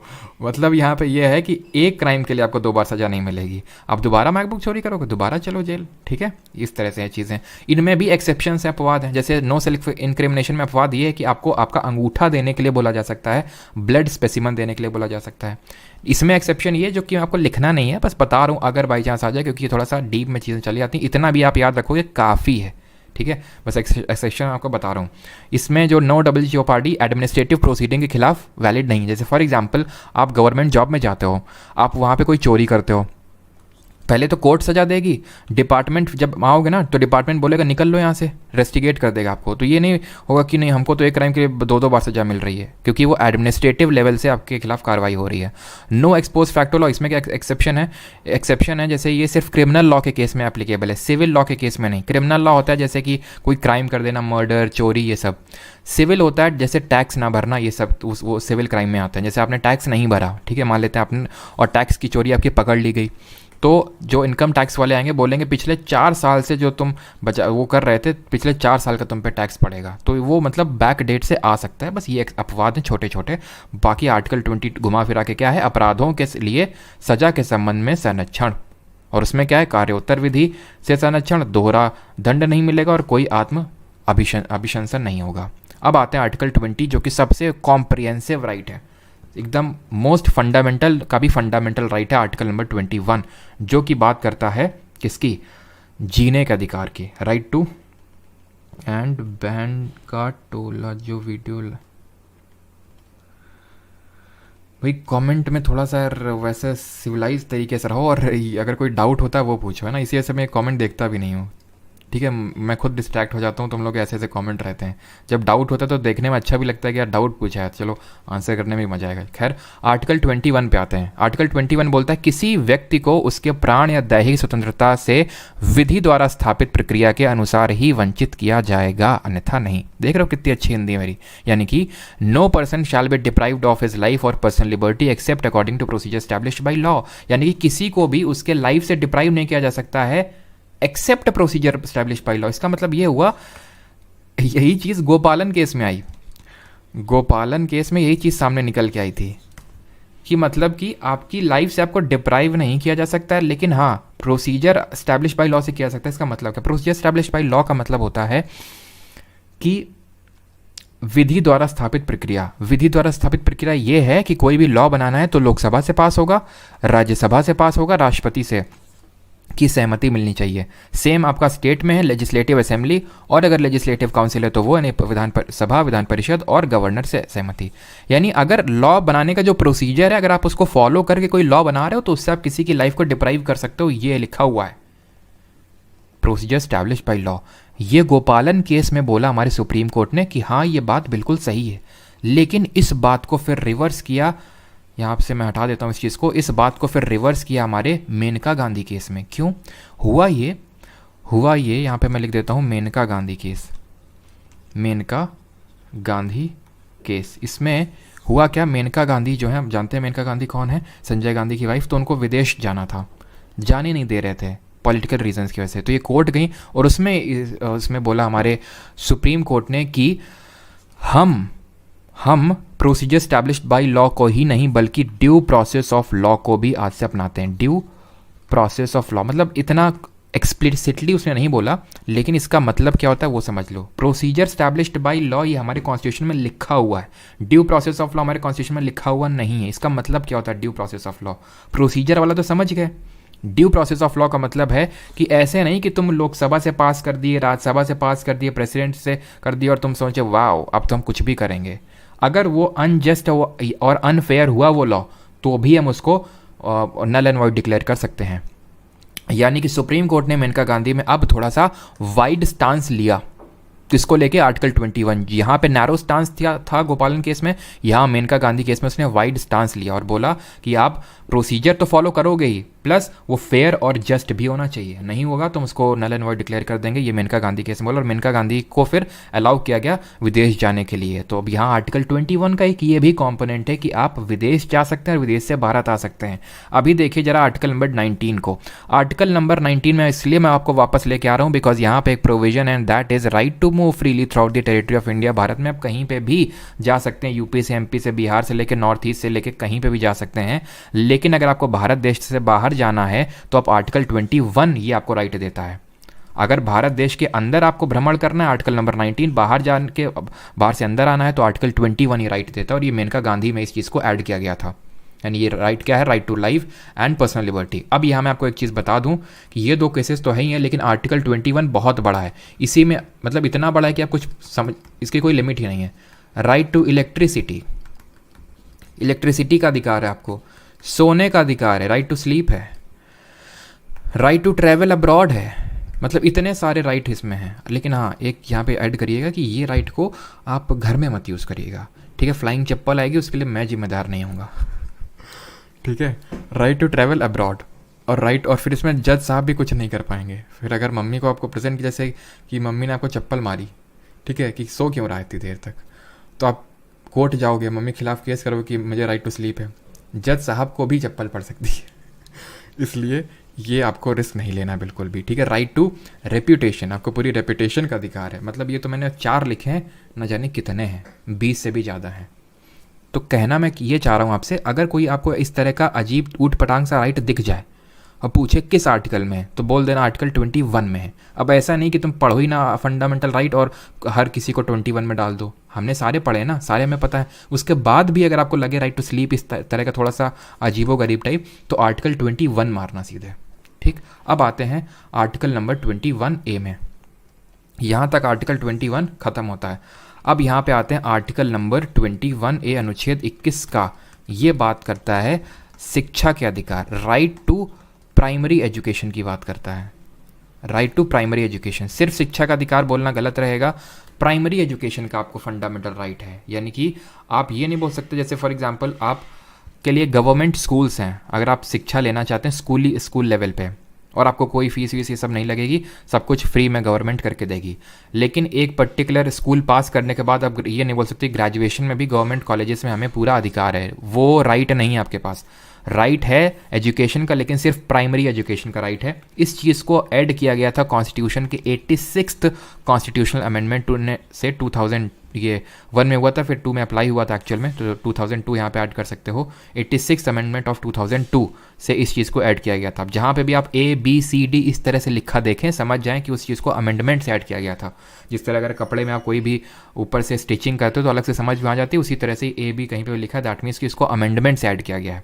86th अमेंडमेंट ऑफ 2002 से प्राइमरी एजुकेशन को एक फंडामेंटल राइट बनाया गया। इस 86 अमेंडमेंट ने डीपीएसपी और फंडामेंटल ड्यूटी में भी चेंजेस किए थे, जो हम अगले लेक्चर में देखेंगे। अभी के लिए सिर्फ इतना ही। आते हैं आर्टिकल नंबर 22 में। अनुच्छेद 22 किसकी बात करता है? ये बात करता है गिरफ्तारी के दौरान जो आपको अधिकार प्राप्त हैं, यानी protection against arrest and detention. Short में लिख देता हूँ यहाँ पे मैं, protection against arrest and detention, यानी आपको धर लिया गया है। अब धर लिया गया है, दो तरीके से धरा जा सकता है। या तो आपने क्राइम कर दिया है तो उसको बोलते हैं प्यूनिटिव डिटेंशन, या तो आप क्राइम कर सकते हैं ऐसी शंका है, उसको बोलते हैं प्रिवेंटिव डिटेंशन। समझ गए? एक तो जो जनरल लॉ कहता है कि आपने क्राइम कर दिया है उसके बाद आपका अरेस्ट, और एक बार ये है कि आप क्राइम कर सकते हैं, तो उसके बाद आपके पास क्या क्या राइट है। तो राइट ये है, राइट टू बी इन्फॉर्म्ड, यानी आपको सूचित किया जाएगा कि आपको अरेस्ट क्यों किया गया है। Right to consult and to be defended by a legal practitioner of his choice, इसको रोक दो, इसको देखो। तीसरे को, right to be produced before the nearest magistrate within 24 hours of his arrest. आपको अरेस्ट किया गया ना, 24 घंटे के अंदर आपको जो नियरेस्ट मजिस्ट्रेट है उसके सामने वो आपके उसको प्रस्तुत किया जाएगा आपको। और अगर मजिस्ट्रेट ने ये नहीं बोला कि इसको फर्दर इसको जेल में डालो, तो आपको छोड़ दिया जाएगा, ये लिखा हुआ है। और इस 24 घंटे में जो ट्रैवल टाइम है उसको इंक्लूड नहीं किया जाएगा। पता चला जाम लगा है, 24 घंटे ले, 24 घंटे खत्म हो गया, सीधे तुम जेल चलो, मजिस्ट्रेट के पास नहीं, ऐसा नहीं है, ठीक है। और right to consult and to be defended by a legal practitioner का इसका मतलब ये है कि आपको एक वकील मिलेगा, वो एक्चुअल में सरकारी वकील होता है, यूजुअली का वही होगा सरकारी वकील। तो आपको ये right to consult and to be defended by legal practitioner है। जैसे कि अजमल कसाब एग्जाम्पल है इसका। अजमल कसाब को किया गया था ना, डिटेंशन किया गया था, उसको भी एक दिया गया था ना लीगल प्रैक्टिशनर, एक वकील दिया गया था, उसको सारे राइट दिए गए थे खुद को डिफेंड करने के लिए। ये है हमारा भारत, समझ रहे हैं आप? तो इतने सारे राइट्स आपको मिले हुए हैं, यहाँ तक कि इन जैसे गद्दारों को भी मिले हुए हैं राइट्स हमारे यहाँ पे। तो कौन कौन से राइट सिर्फ सिटीजन्स को मिले हुए हैं, कौन से गद्दारों हैं, या फिर एक तरह से फॉरेनर्स को भी मिले हुए हैं, वो सारी हम देखेंगे। लेकिन सारे फंडामेंटल राइट्स को देखने के बाद, ये तो हो गया प्यूनेटिव वाला, ये आपने क्राइम कर दिया है। प्रिवेंटिव आप क्राइम करने की ऐसी आपको मतलब सरकार को लग रहा है, स्टेट को लग रहा है कि आप क्राइम कर सकते हैं। जैसे कि कश्मीर में क्या हुआ, आर्टिकल 370 रिवोक हुआ, उसके बाद लगा कि ये लोग दंगे भड़का सकते हैं, इसलिए उनका हाउस अरेस्ट कर लिया गया, यानी प्रिवेंटिव डिटेंशन कर लिया गया। इनके पास भी कुछ ये है, एक तो इनको भी इन्फॉर्म किया जाएगा कि क्यों अरेस्ट किया जा रहा है, इनको भी ये अधिकार है कि इनको एक लीगल प्रैक्टिशनर दिया जाएगा। और तीसरा ये है कि अगर सरकार ऑथराइज नहीं करती है तो 2 महीने से ज़्यादा इनका डिटेंशन नहीं हो सकता। वैसे तो पहले 3 महीने का टाइम होता था, लेकिन 44th अमेंडमेंट से इस चीज़ को घटा के 2 महीने कर दिया गया था। ये चीज़ें आपको लिखनी नहीं है, बस सुन लो, अगर पूछ ले तो। बस आर्टिकल 22 में आपको इतना पता होना चाहिए, ये दिया हुआ है protection against arrest and detention, गिरफ्तारी के दौरान अधिकार, खत्म। जो मैं एक्स्ट्रा चीज़ें बता रहा हूँ वो समझने के पर्पज़ से हैं, लिखनी नहीं आपने। जैसे 20 में क्या लिखना था आपको, वो तीनों चीज़ लिखनी थी। एक तो उसमें ये था अपराधों के लिए सजा के संबंध में संरक्षण, यानी प्रोटेक्शन अगेंस्ट सर्टेन ऑफेंसेस, उसमें no double jeopardy, no self incrimination और नो एक्सपोज फैक्ट लॉ, तीनों चीज़ें लिखनी थी। लेकिन उसके डीप में मैंने जो चीज़ें बताई वो आपको समझाने के लिए थी। क्लियर है? तो हम लोग अभी रिवाइज भी करेंगे, आप चिंता न करिए। अब आते हैं अपने अगले आर्टिकल पे। तो हमारे राइट टू फ्रीडम खत्म हो गया, राइट टू इक्वालिटी खत्म हो गया 14 to 18, हमारा राइट टू फ्रीडम खत्म हो गया 19 to 22। अब हम आते हैं राइट अगेंस्ट एक्सप्लॉयटेशन, यानी कि शोषण के विरुद्ध अधिकार बोलते हैं इसको। आई होप यहाँ तक किसी कोई डाउट नहीं होगा। क्लियर है? MEA आप टेलीग्राम पर हो क्या? कौन सा है लिंक? पॉलिटिशियंस को करा जाता है सेंसिटिव जगह जाने से। सिर्फ पॉलिटिशियन को नहीं, किसी को भी किया जा सकता है। अगर लगा आप जैसे आप गोलू जी हैं, ठीक है, लगा कि गोलू जी जो हैं दंगे भड़का सकते हैं या फिर कुछ खतरा है, तो आपको तुरंत अरेस्ट कर लिया जाएगा, ठीक है। इसके लिए भी अलग से लॉज हैं। राइट अगेंस्ट एक्सप्लॉयटेशन यानी कि शोषण के विरुद्ध अधिकार 23 है और 24 दो ही है इसमें। 23 बोलता है prohibition of traffic in human beings and force labour. Hindi में अगर बात करें तो ये बोलता है मानव तस्करी, बलात् श्रम पर प्रतिबंध लगा हुआ है, ठीक है। एक तो ह्यूमन ट्रैफिकिंग नहीं हो सकती, ट्रैफिकिंग मानव तस्करी, और फोर्स लेबर जिसको कि हम बेगारी व्यवस्था बोलते हैं, ठीक है, इसी को हम बोलते हैं बेगार। बेगार का मतलब होता है किसी से जबरन काम करवाना उसके इच्छा के विरुद्ध, या फिर काम करवाना और उतने पैसे ना देना जिसका वो हकदार है, इसको बोलते हैं बेगारी। तो इस पर प्रतिबंध है 23 में। 24 क्या बोलता है, और 23 का ये एक्सेप्शन है कि आपको स्टेट जो है ना कभी एक कंपलसरी सर्विस के लिए बुला सकता है। Under this article state can force people to do compulsory service for public purposes. For example मान लेते हैं चाइना के साथ युद्ध हो जाता है, इनसे तो निपट ही जाएंगे पाकिस्तान जैसे देशों से, लेकिन मान लेते हैं कि चाइना के साथ युद्ध होता है और ऐसी नीड पड़ती है कि सिटीजन्स को भी सर्व करना है, तो सिटीजन्स को कंपलसरी बनाया जा सकता है कि आपको आना ही पड़ेगा, फिर हर घर से एक लोग को भेजना ही पड़ेगा। उसमें आप ये नहीं बोल सकते कि हमसे जबरन मजदूरी करवाई जा रही है और हमको उसके विरुद्ध कोई पैसा भी नहीं दिया जा रहा है, तो स्टेट ये कर सकता है। लेकिन खैर ये सब आपसे नहीं पूछता है, आप ये सब चीज़ों के चक्कर में इंपॉर्टेंट चीज़ें मत बस भूल जाइएगा, ठीक है। वो अभी मैं रिवाइज कराऊंगा क्या क्या इंपॉर्टेंट है। तो ट्रैफिक इन ह्यूमन बींग्स और फोर्स लेबर ये नहीं करवाया जा सकता। 24 बोलता है सिर्फ चाइल्ड से संबंधित है, प्रोहिबिशन ऑफ चाइल्ड लेबर, बच्चों से जबरन मजदूरी नहीं करवाई जा सकती। लेकिन आप तो देखते होगे कि जो आप परचून की दुकान में जाते होगे तो आप यही बोलते होगे छोटू ये सामान लाना, ये छोटू ये सामान देना, तो छोटू लोग वहाँ पे काम करते हैं, वो आर्टिकल 24 का वॉयलेशन नहीं है। क्यों? 24 ये बोलता है children below the age of 14 years will not be allowed to work in factories, mines और इन अदर डेंजरस प्लेसेज, यानी डेंजरस प्लेसेज यानी हजार्डस जो प्लेसेज हैं, जो खतरनाक जगह हैं, वहाँ पे इनका एम्प्लॉयमेंट प्रोहिबिटेड है, ना कि सेफ प्लेसेस पे। तो मतलब सेफ प्लेसेस पे इनको मजदूरी करवा सकते हैं बट नॉन स्कूल आवर्स में, यानी कि आप ये बोल सकते हैं एक तरह से 2 बजे के बाद नॉन स्कूल आवर्स में आप करवा सकते हैं। इसके पीछे कॉन्सेप्ट ये कि हमारा इंडिया इतना डेवलप्ड नहीं है कि भाई अगर मान लो कि कोई बच्चा, मान लेते हैं कि कोई अपना है 13 साल का मोनू है, ठीक है, अब मोनू से मान लेते हैं कि उसके घर वाले परचून की दुकान पे उससे कुछ असिस्टेंस ले रहे हैं, आप गए आपने थोड़ा भी नया आर्टिकल 24 पढ़ा है और आप कोर्ट चले गए। अब कोर्ट का तो काम बनता ही है एक्चुअल में देखा जाए, क्योंकि वो एम्प्लॉयड है। तो मेन इसके पीछे कॉन्सेप्ट यही है कि जो हजार्डस एक्टिविटीज़ हैं जैसे माइंस हो गई, फैक्ट्रीज हो गई, तो वहाँ पे इन लोगों का जो बच्चों का जो एम्प्लॉयमेंट है वो प्रोहिबिटेड है, ठीक है। और यहाँ पे 14 साल की एज बहुत इंपॉर्टेंट है, ये सिर्फ 14 ईयर्स के एज के बिलो वाले स्टूडेंट्स मतलब बच्चों के लिए है, ठीक है। अब आते हैं right to freedom of religion, धार्मिक अधिकार, ये हमारा है आर्टिकल नंबर 25 से 18। राइट टू इक्वलिटी खत्म, समानता 14 से 18। राइट टू फ्रीडम यानी एक तरह से आज़ादी का अधिकार 19 से 22, और राइट अगेंस्ट एक्सप्लॉयटेशन यानी कि शोषण के विरुद्ध अधिकार वो भी खत्म हो गया। अब हम आते हैं right to freedom of religion यानी कि धार्मिक स्वतंत्रता, जो कि चालू होती है 25 से ख़त्म होती है 28 से। 25 में क्या देखो, फ्रीडम ऑफ कॉन्शियंस, इसमें सिर्फ इतना ही देखना आपने। फ्रीडम ऑफ कॉन्शियंस का मतलब ये है कि मैं भगवान के साथ अपनी इनर रिलेशनशिप किसी तरह की रख सकता हूँ। जैसे फॉर एग्जांपल मीरा की अलग तरह से भगवान से रिलेशनशिप थी लॉर्ड कृष्णा से, और सूरदास जी की अलग तरीके से थी। तो वो मेरे ऊपर डिपेंड करता है मैं अपने भगवान से किस तरह के रिलेशंस डेवलप करूँ, या फिर भगवान के बारे में मैं क्या सोचूँ, या फिर मैं किस तरह की आरती करूँ, वो सारा मैं इंडिविजुअल लेवल पे मेरे अधिकार है। लेकिन अगर मुझे कलेक्टिव तौर पे कोई रिलीजियस एक्टिविटी करनी है, रिलीजियस अफेयर्स को मैनेज करना है कि भाई कल ये अखंड कीर्तन होगा, ये होगा, वो होगा, तो ये मैनेज रिलीजियस अफेयर के तहत आता है, यानी कि रिलीजियस डिनोमिनेशंस को जो राइट मिला हुआ है वो आर्टिकल 26 के तहत मिला हुआ है। डिनोमिनेशन का मतलब होता है ग्रुप ऑफ पीपल। ये हो गया भाई इंडिविजुअल के लिए कि मैं अकेले में धूप बत्ती जलाऊं, चाहे अगरबत्ती जलाऊं, चाहे कुछ ना जलाऊं, वो मेरा अधिकार है, ठीक है। मैं 7 दिन ना नहाऊं, ये मेरी मर्जी, ठीक है। तो डिनोमिनेशन की अगर बात करते हैं तो रिलीजियस अफेयर्स मैनेज करने का 26 के तहत है कलेक्टिव राइट। 27 क्या है, freedom for paying taxes for the promotion of religion. Government कोई टैक्स नहीं लगा सकती है एक पर्टिकुलर रीजन को प्रमोट करने के लिए, यानी कि गवर्नमेंट टैक्स का पैसा यूज़ कर सकती है सारे धर्मों को प्रमोट करने के लिए। जैसे कि गवर्नमेंट सब्सिडी देती है, हज सब्सिडी देती है, जो मुस्लिम्स जो इस्लाम धर्म से बिलोंग करते हैं हज यात्रा में उनको सब्सिडी मिलती है। ऐसे ही हिंदू धर्म में भी कुछ सब्सिडीज़ मिलती हैं। तो जो टैक्स का पैसा है हर धर्म को प्रमोट करने के लिए यूज़ किया जा सकता है, बट एक धर्म को प्रमोट करने के लिए नहीं। तो आपको बस इतना याद रखना है, 27 मतलब टैक्स, 27 मतलब धर्म के नाम पे टैक्स नहीं लगाया जा सकता, बात खत्म।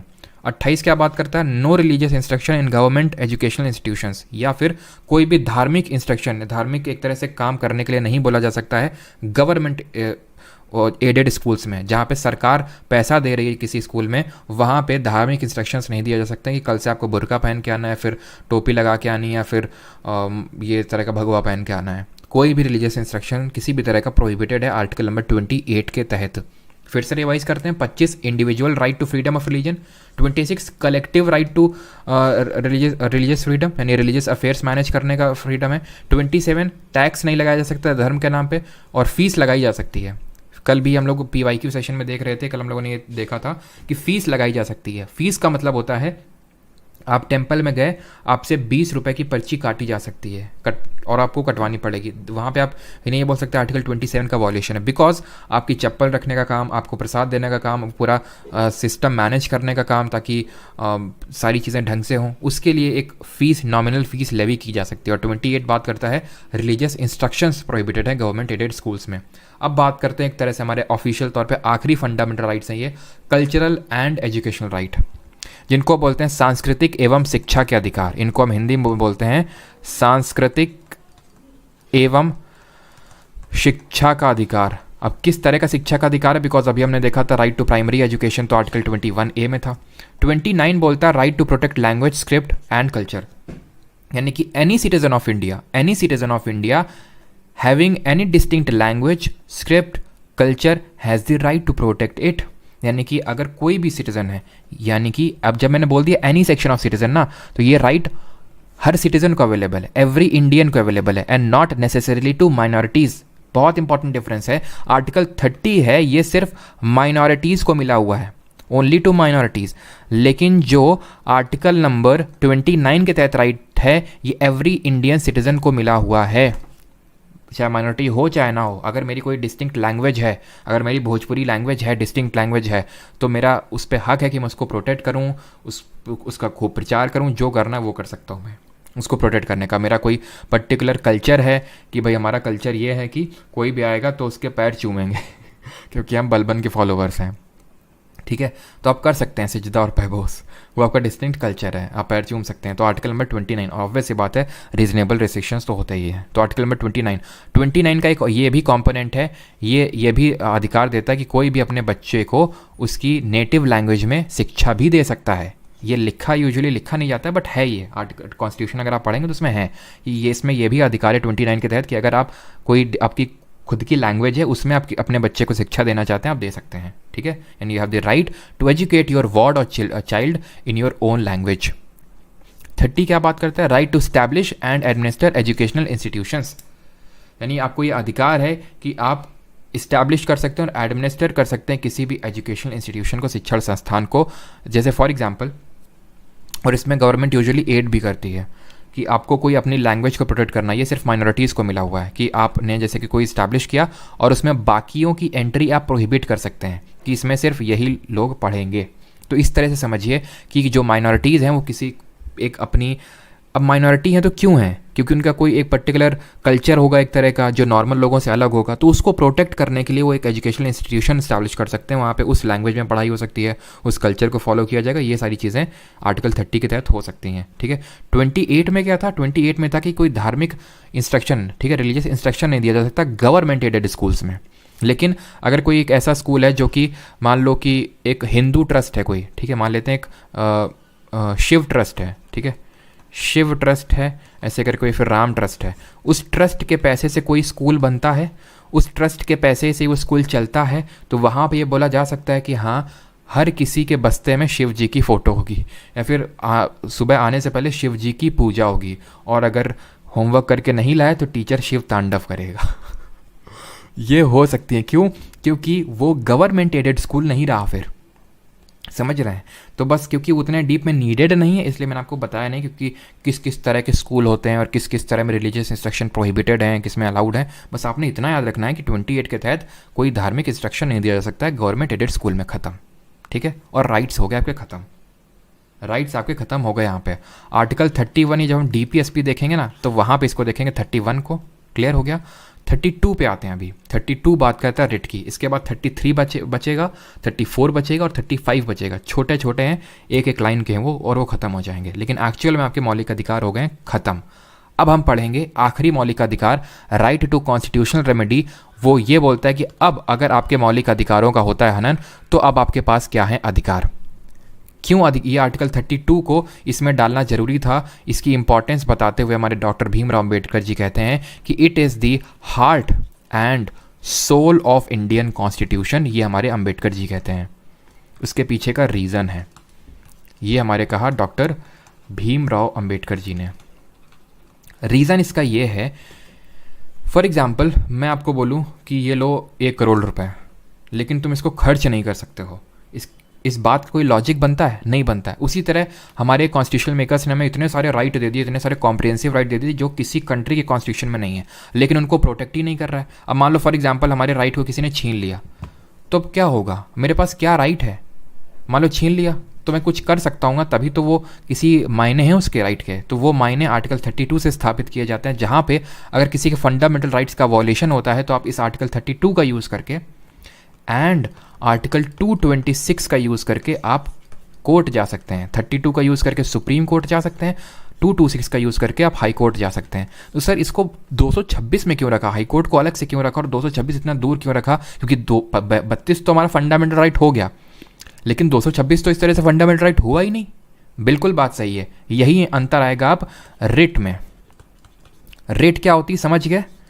अभी देखेंगे 5 तरह की रिट होती हैं जिनको कि हमारा कोर्ट इशू करता है अगर हमें फंडामेंटल राइट का वायलेशन होता है, लेकिन रिट जुरिस्डिक्शन में अंतर होता है।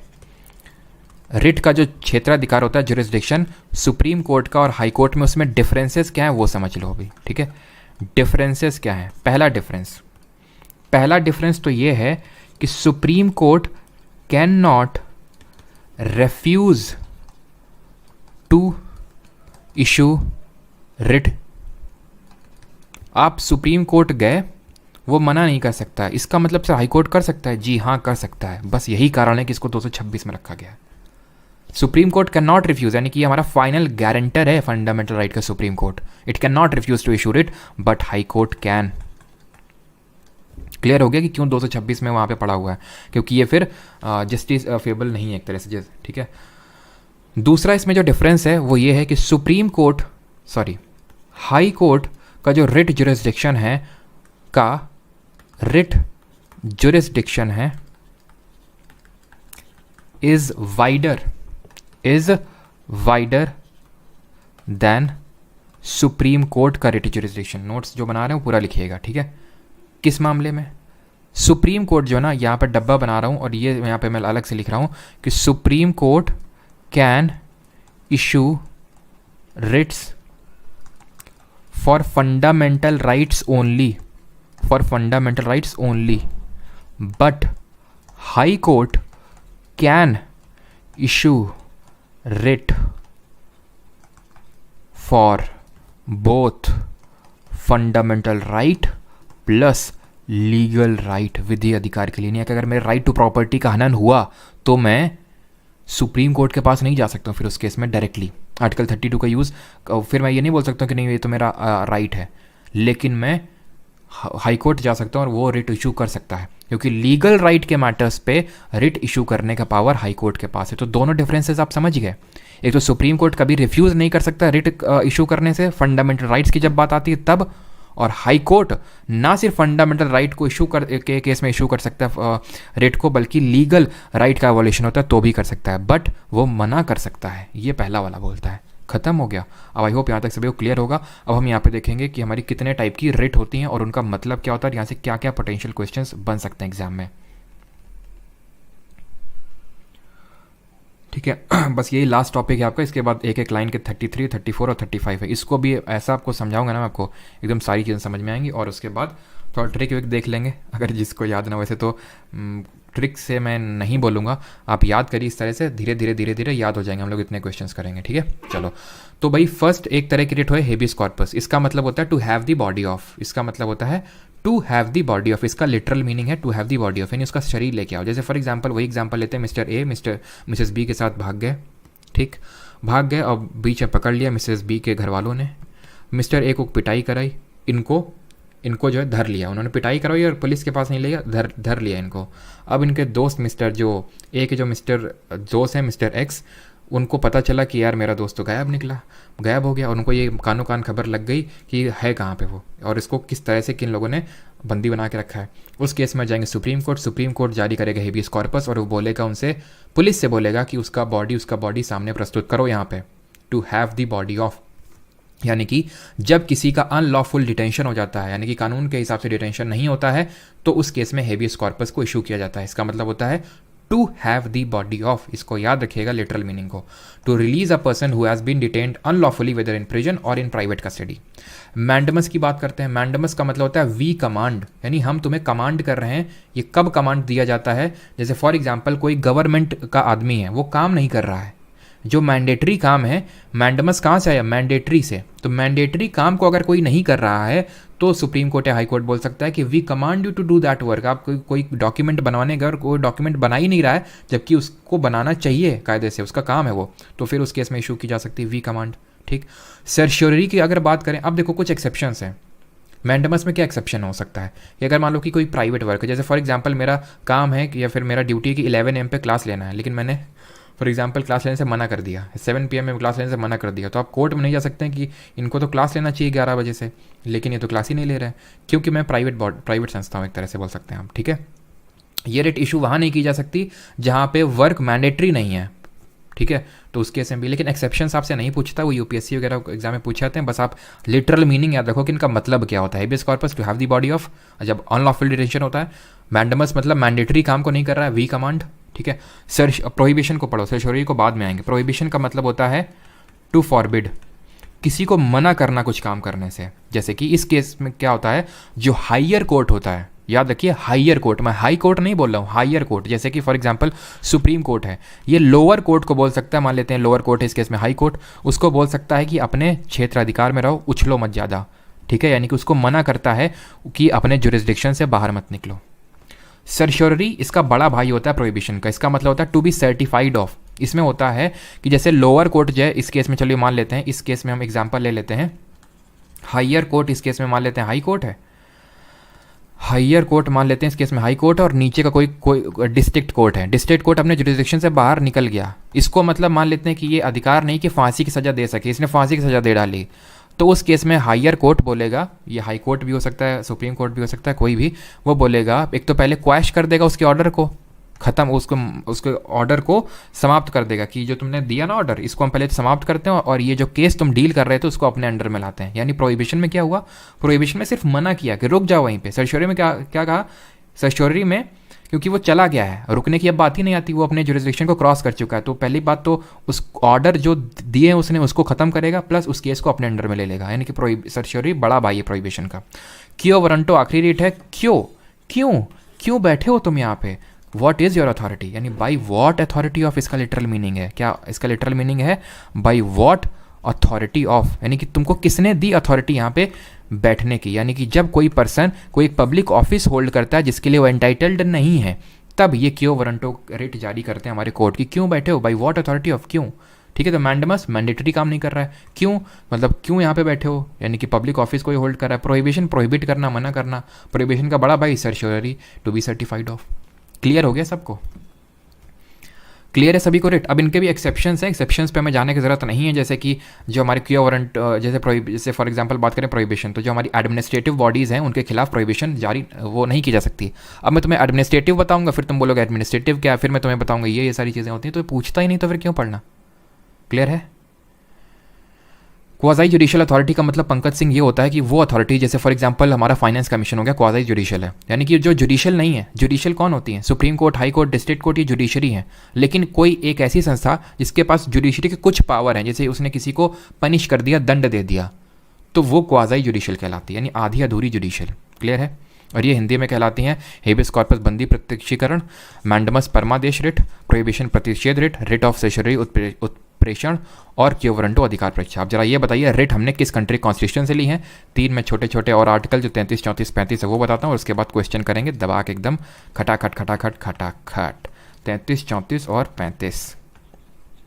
33 क्या बोलता है, 33 बोलता है कि पार्लियामेंट, मतलब एक तरह से ये पार्लियामेंट्स, इट एम्पावर्स पार्लियामेंट, आप बोल सकते हैं इट एम्पावर्स पार्लियामेंट, और parliament's power to restrict, parliament's power to restrict fundamental rights to the armed personnels, या फिर जो हमारे डिफेंस फोर्सेस के पर्सनल्स हैं, या फिर आर्म फोर्सेस, पैरामिलिट्री फोर्सेस के जो लोग हैं, शॉर्ट में मैं लिख रहा हूँ आर्म्ड पर्सनल्स, या फिर आर्म फोर्सेस के पर्सनल्स, आर्म्ड पर्सनल्स लिख रहा हूँ। इसका आप मतलब समझ जाइएगा, डिफेंस यानी कि नेवी, एयरफोर्स और आर्मी, CAPF यानी ITBP, CISF, CRPF और ये सब जो हमारी BSF ये सब आती हैं, और SSB ये सब आ जाती हैं, जितनी भी हमारी हैं, इंडियन कोस्ट गार्ड, ये सारे जो हमारे इनके पर्सनल्स होते हैं, जैसे फॉर एग्जांपल मेरे फादर CISF में थे, ठीक है, तो उनको ये अलाउड नहीं था कि वो व्हाट्सएप पे DP तक लगा सकें वर्दी में। अब वो ये नहीं बोल सकते हैं उस केस में कि हमें आर्टिकल नंबर 19 के तहत हमें खुद को एक्सप्रेस करने का राइट है, ये हमारा फंडामेंटल राइट है। क्यों? क्योंकि आर्टिकल 33 के तहत पार्लियामेंट के पास, सिर्फ ये पार्लियामेंट के पास पावर है कि वो आर्म फोर्सेस के पर्सनल्स के लिए फंडामेंटल राइट्स को, मौलिक अधिकारों को रिस्ट्रिक्ट कर सकता है। तो इसीलिए you should have the respect towards those arm forces personal, because उनके काफ़ी सारे राइट्स रिस्ट्रिक्टेड होते हैं। जिनके यहाँ पे कोई होगा उन्हें पता है कि कितने दर्द और पीड़ा सह सह के, अब ऑफिसर लेवल पे तो चलो ठीक है, लेकिन जो नीचे लेवल पे होता है, क्योंकि मेरे फादर थे इस वजह से मुझे थोड़ा पता है, और काफ़ी चीज़ें नहीं पता थी। कि मैं जैसे कि एक आए थे, अब चलो बस शेयर करता हूँ आपके साथ, सब इंस्पेक्टर आए थे एक, ठीक है, उन्होंने मतलब मुझसे ये बोला कि आपके पापा ने आपको, मतलब हम लोग के साथ क्या क्या होता है आपको, मतलब हम लोग घर में बताते ही नहीं है कभी हम लोग के साथ क्या क्या चीज़ें होती हैं, और आपके पापा मैंने कभी आपको साथ वो चीज़ शेयर नहीं की होगी, क्योंकि वो हम शेयर कर ही नहीं सकते, इतने ऐसी ऐसी चीज़ें हम लोग के साथ होती हैं। तो आप समझ सकते हैं अब क्या होता है, वो तो अब बस गेस की बात है, वो तो आर्म फोर्सेस के जो लोग हैं वही बता सकते हैं किस तरह से ट्रीट किया जाता है। खैर, तो ये चीज़ इसमें आर्टिकल 33 में, और वो रिस्ट्रिक्ट करने का पावर सिर्फ हमारे पार्लियामेंट के पास है। और इसमें इसका मतलब ये नहीं कि जिन जो बंदूकधारी होते हैं सिर्फ वो, यहाँ पे जो कुक होते हैं, माली होते हैं, उनके लिए भी लागू होता है पूरी तरह से, ठीक है। जैसे फॉर एग्जांपल अगर मैं बात बताऊँ तो वहाँ पे एक होता है स्पोर्ट्स पीरियड होता है फोर्सेज में।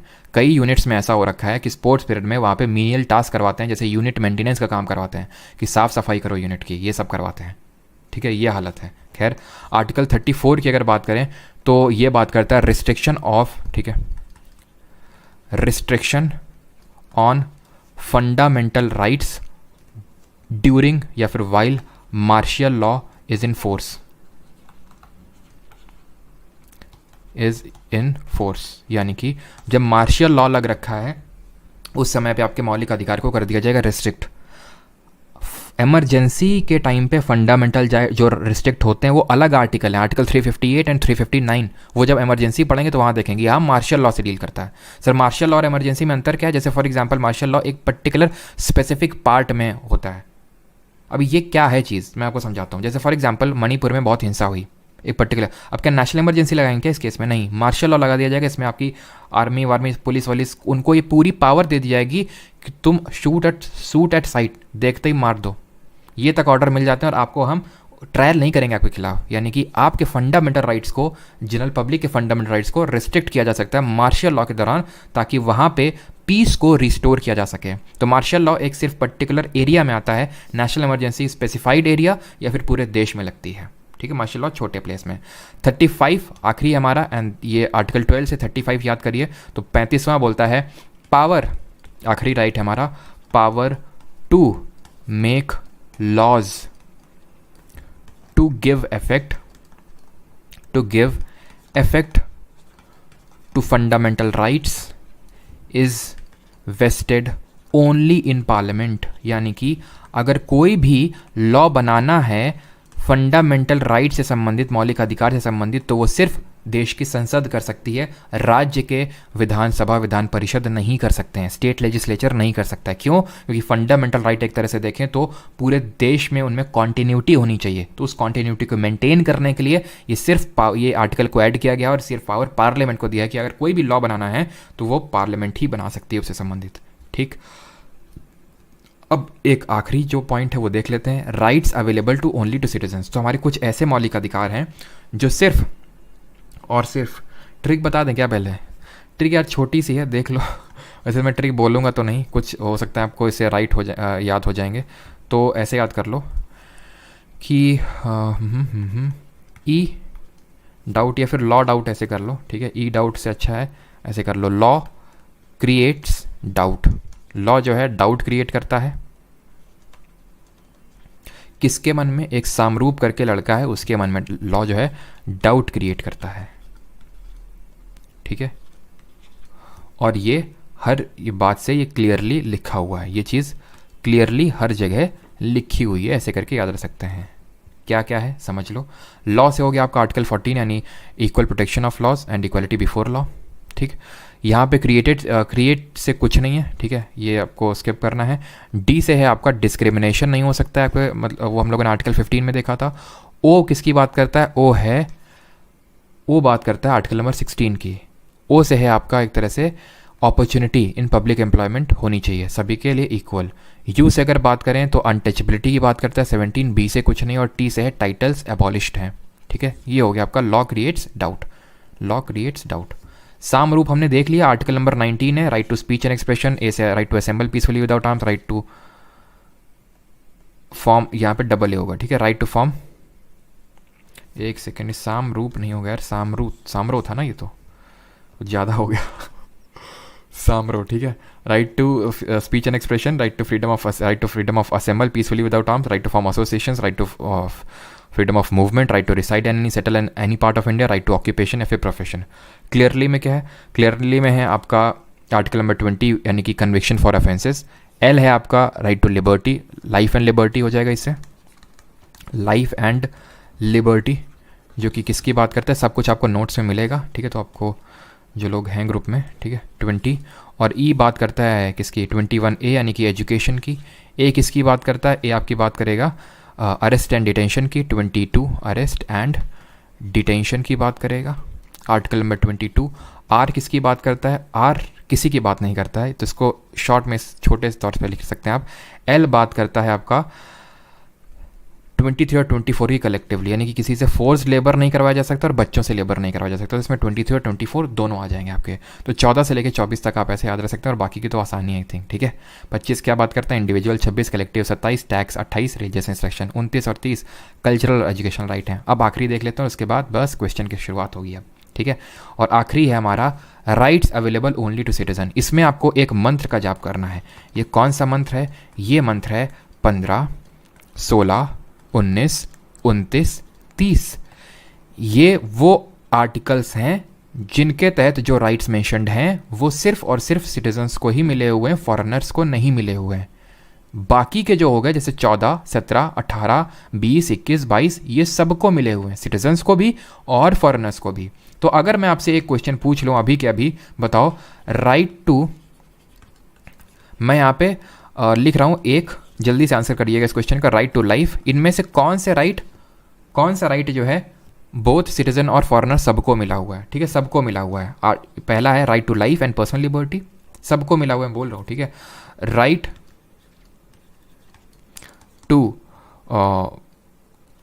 To form association, right to form association, और prohibition of child labour in hazardous works, child labour. अब इसमें से बताइए ऑल को कौन सा मिला हुआ है। तो आपको कुछ नहीं करना है, जब भी इस तरह का क्वेश्चन आ जाए आगे आर्टिकल लिख लो। 21 ये क्या है, 19 है, याद करो 19 सब क्लॉज 3, ठीक है। और ये क्या है, चाइल्ड लेबर 24। मैंने आपको एक मंत्र दिया है 15, 16, 19, 29, 30, ये मिले हुए सिर्फ 15, 16, 19, 29, 30, 15, 16, 19, 29, 30, 19, यानी यही सिर्फ सिटीजन को मिला हुआ, 1 और 3 सबको मिला हुआ है, खत्म। तो अगर आपको ये मंत्र याद है 15, 16, 19, 29, 30 वाला, तो कोई भी आपसे राइट लिख के पूछ दे, उसके सामने उसका आर्टिकल लिखो और बस उससे मैचअप कर लो, खत्म, आप क्वेश्चन करो, खत्म हो गया आपका राइट पूरा चैप्टर, ठीक है। और ये टॉपिक नंबर यहाँ पे 2 लिखा हुआ है गलती से, टॉपिक नंबर हम लोग का ये 4 है। अब करिए जल्दी जल्दी से क्वेश्चन को अटैम्प्ट, खत्म हो गया। हिंदी में बताया करो, हिंदी में मैं कोशिश करता हूँ अंकित जाट, बाकी तो जो लोग होंगे ऐप में, अगर आप होंगे तो हिंदी में भी प्रॉपर नोट्स मिलते हैं, जो हिंदी के नोट्स मिलते हैं उसमें हिंदी ही प्योर रहता है, एक वर्ड आपको इंग्लिश का नहीं मिलता होगा, ठीक है। तो fundamental right are mention in which part of the constitution of India, part 3। जल्दी जल्दी करते हैं, एकदम टाइम नहीं लगाना है, फिर इसीलिए आराम से किए थे। विच पार्ट ऑफ कॉन्स्टिट्यूशन, और फिर आपको स्कोर भी बताना है, ध्यान रखना स्कोर भी बताना है, ऐसे नहीं कि बस कर रहे हैं, स्कोर कैलकुलेट करना कितने सही कितने गलत। Magna Carta, which part of the Indian constitution is known as Magna Carta, तो मैग्ना कार्टा ऑफ यूएसए से हमने बोरो किया फंडामेंटल राइट, पार्ट 3। पार्ट 2 में क्या है, सिटीजनशिप, नागरिकता। Under which article fundamental rights have been provided to citizen, कौन सा है, 112, 115, 12, 35, 222 से 235, 12 से 35, खत्म। Which article of Constitution of India declare that laws inconsistent with Part 3 before the commencement of the Constitution of India 1950 are void? Bharat के संविधान का कौन सा अनुच्छेद घोषित करता है कि भारत के संविधान 1950 के प्रारंभ से पहले भाग 3 के साथ असंगत कानून शून्य है। जल्दी से बताइए आंसर क्या होगा। आंसर होगा आपका, अरे आर्टिकल 13, ठीक है, चल क्यों नहीं रहा है, आर्टिकल 13, ठीक है। 17 किसकी बात करता है, अनटचेबिलिटी की। 19 आपके 6 राइट्स के बारे में बात करता है। ये बताइए 5th नंबर।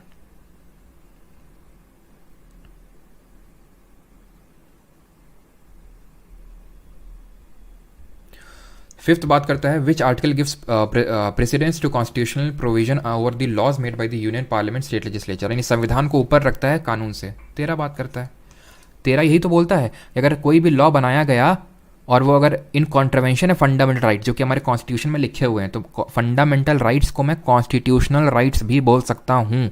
रीज़न क्या है, रीज़न ये है कि वो कॉन्स्टिट्यूशन में लिखे हुए हैं इसलिए। क्लियर है, तो ऑप्शन नंबर ए सही आंसर होगा। 32 हमने देखा, राइट टू कॉन्स्टिट्यूशनल रेमेडीज, जिसके तहत सुप्रीम कोर्ट रेट इशू करता है। 6th नंबर करिए जल्दी से।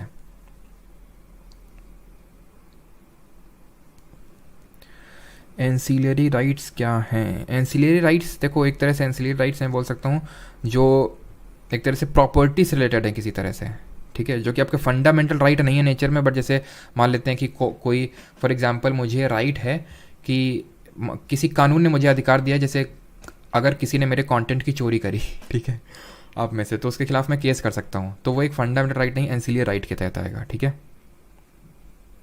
चलो, तो विच ये कौन सा होगा आपका, आर्टिकल 14 to 18 इक्वलिटी पूछा है ना, 14 से 18। 25 से 28 क्या था, राइट टू रिलीजियस फ्रीडम। 19 से 22 क्या था, राइट टू फ्रीडम।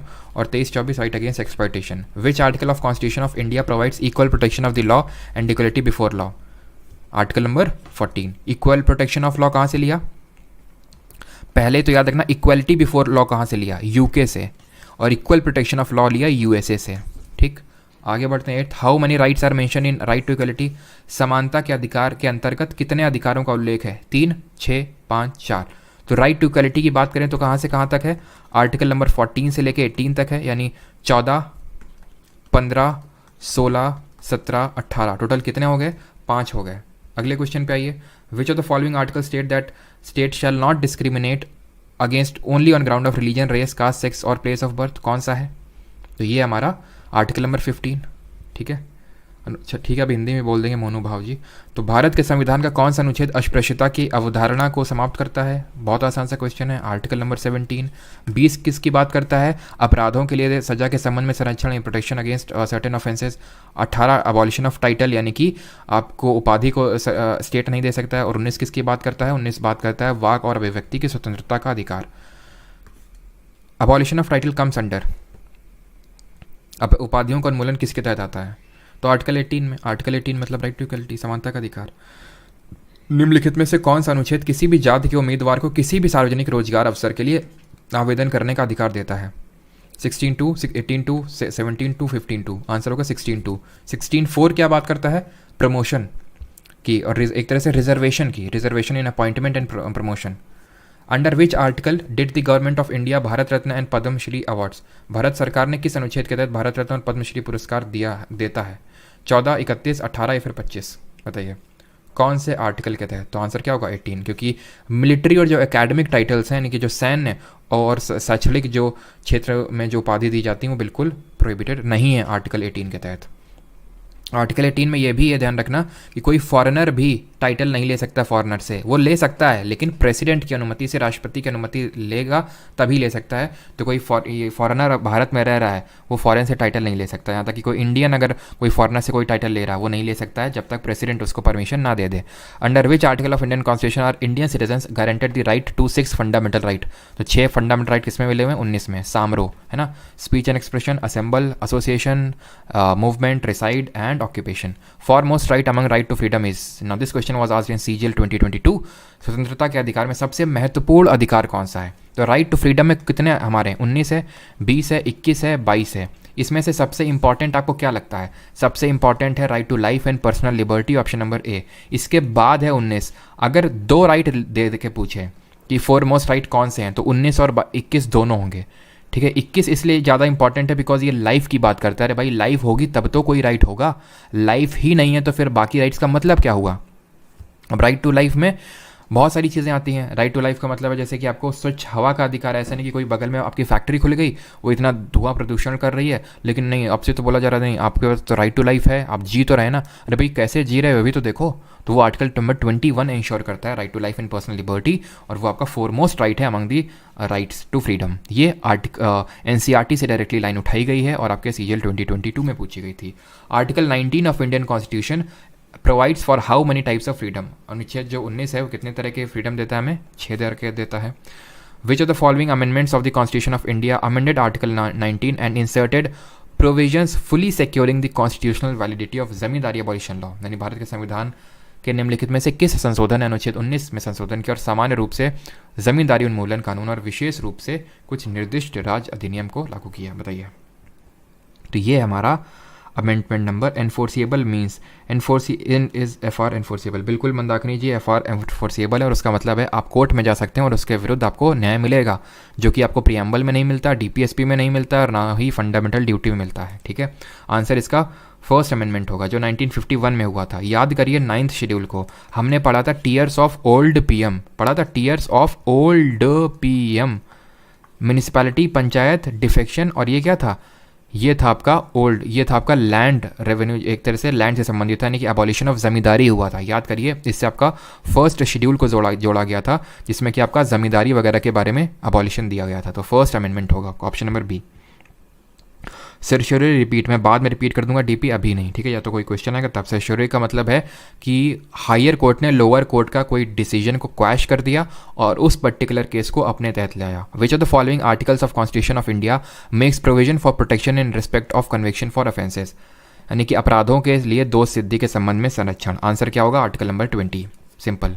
3 है, no ex post facto law, no double jeopardy and no self incrimination. दोहरा दंड नहीं, कोई आत्म अभिशांसन नहीं, और कार्योत्तर विधि के से संरक्षण। Dash article of Indian constitution gives guarantee for the protection of life and individual freedom? कौन सा होगा? 21। किसकी बात करता है? राइट टू एजुकेशन की, प्राइमरी एजुकेशन, ये अभी देखा है। 22 protection against arrest and detention, गिरफ्तारी के दौरान अधिकार। Under article 21, very important question, of the constitution of the right to livelihood as part of the right to life was retain due to which case?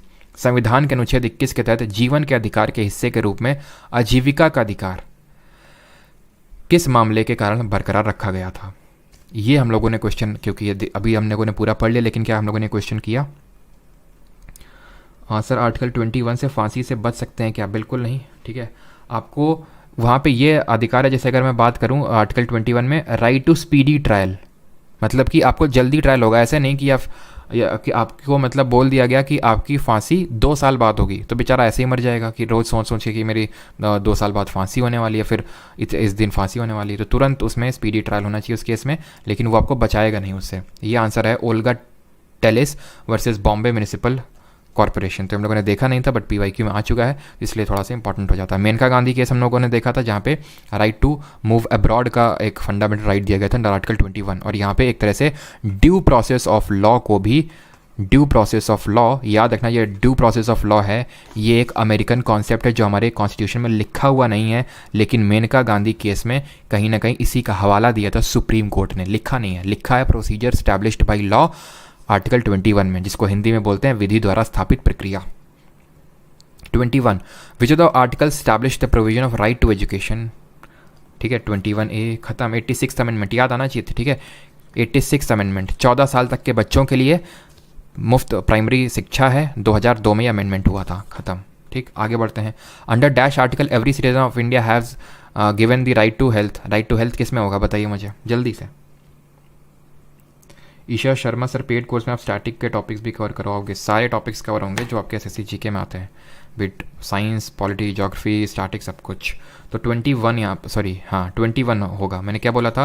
Right to health, जिसका कोई नहीं उसका article 21, right to health, right to electricity, right to sleep, right to speedy trial, right to reputation, सब कुछ 21 में घुसा हुआ। Right against hand coughing अगला है 24।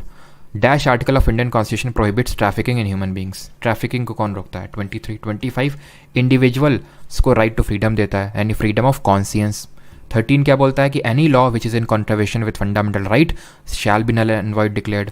5 क्या बोलता है? 5 ही हम देख चुके हैं, ये क्या है? ये हमारा सिटीजनशिप के बारे में, जिसने कि ये बोला था कि आपका डोमिसाइल होना चाहिए प्लस उन 3 कैटेगरीज जो हमने देखी तो उनमें से कोई एक चीज़ होनी चाहिए, यानी कि सिटीजनशिप के बारे में बताता है। The constitution forbids employment of children between the age of dash years in dangerous jobs. तो क्या है 14 ईयर्स, 14 साल, ठीक है, 14 साल तक के बच्चों का वो करता है। एक्स की एज 10 है, इसको फैक्ट्री में एम्प्लॉय किया गया है, उसका कौन सा राइट वायलेट हुआ है? सरकारी नौकरी वो परमार अकेडमी ऐप से आप कर सकते हैं। तो आंसर क्या होगा यहाँ पे? फैक्ट्री में एम्प्लॉयड है तो आंसर होगा यहाँ पे राइट अगेंस्ट एक्सप्लॉयटेशन, बिकॉज इसी में आता है यहाँ पे वॉलेट कौन सा हुआ आर्टिकल? आर्टिकल नंबर 24 वॉलेट हुआ है, क्योंकि वो 14 साल से कम का है। Which of the following articles of the constitution of India guarantees right to freedom of religion? राइट टू फ्रीडम ऑफ रिलीजन किसमें दिया हुआ है? Right to equality, right to freedom, right to against exploitation, right to freedom of religion, धार्मिक स्वतंत्रता का अधिकार। Which of the following is not true about right to religion in India? जल्दी से बताइए sir. How to access lecture 2 and 3? गुना श्री कृष्णा जी वो आप Parmar academy app से कर सकते हैं दोनों लेक्चर्स का एक्सेस, ठीक है। वो आपको परमार अकेडमी ऐप या फिर वेबसाइट है www.parmaracademy.in। अब पर्सन में चूज़ एनी रिलीजन और में choose not to follow any religion, बिल्कुल बात सही है। 25 में ये लिखा हुआ है कि कोई स्वतंत्रता है कि आप कोई भी धर्म अपना सकते हैं, या फिर आपको ये भी है कि आप क्या बोलते हैं, आस्तिक है ना, अथीस्टिक बोलते हैं कि आप कोई भी धर्म को फॉलो नहीं भी कर सकते हैं। Every one is free to choose a religion and practice that religion. आप कोई भी रिलीजन चूज़ करिए और उसको प्रैक्टिस करिए।